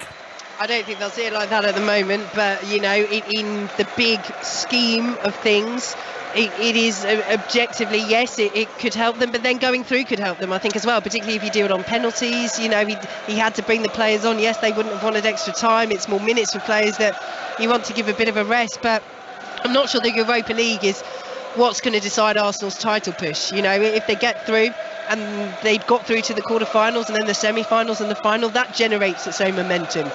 If it got to a point where they felt that performances were dropping off in the Premier League, they could make changes in the Europa League. They could make the call at that point. I don't think at this stage it was going to be decisive either way. But you know, it's one of those things for Arsenal, and you know, we spoke about it during commentary. The chief dream this season is the Premier League title. It was that coming into this match, it's that coming out of this match, regardless of whether they went through or not. But this will be bitterly disappointing. And you know, Arteta made the changes. He put the big guns on. He put on Saka. He put on Trossard. He put on Ødegaard. He wanted to go through tonight. It wasn't a case of, well, I've made 5 changes, and if it doesn't work, you know, we'll just see it out and try and get the starting lineup that I've named to take us through. It was a case of, you know, we want to win this. We want to go through. And as you say, an outstanding goal that has undone them in terms of the equaliser, and then on the penalties as well. And we have to say that the penalties were top notch from Sporting. But just on the goal as well, I think Gonçalves, the thing that he did as well, they won back possession very, very quickly. After that, he took the shot. So it wasn't that they were building up and Ramsdale could see that they were in possession. It looked as though Arsenal were going to advance through the Sporting Lisbon half, but they won it back. Gonçalves took a couple of touches, went for it from 45 yards. Outstanding finish. So precise, like Mark was saying earlier. And obviously, any goal from that sort of distance always looks spectacular. But the way that he got it over Ramsdale and just under the crossbar, the technique was absolute perfection, and you won't see a better execution of a goal from that sort of distance. You can't fault their effort over both legs. Let's hear from an Arsenal fan. Albert Umo from Albert JTV in the Same Old Arsenal podcast joins us now. Evening, Albert. I mean, what a night. Your nerves and your fingernails must be in bits. Oh, Aaron, honestly, I got a haircut this afternoon, but I still feel like I've lost more hair, especially after watching that. I mean, 2 injuries in that first half for Arsenal. Tomiyasu and Saliba going off injured in the first 20 minutes of the game. Do you think that really sort of knocked the momentum, knocked confidence? And are you worried about those injuries long term in terms of the title race?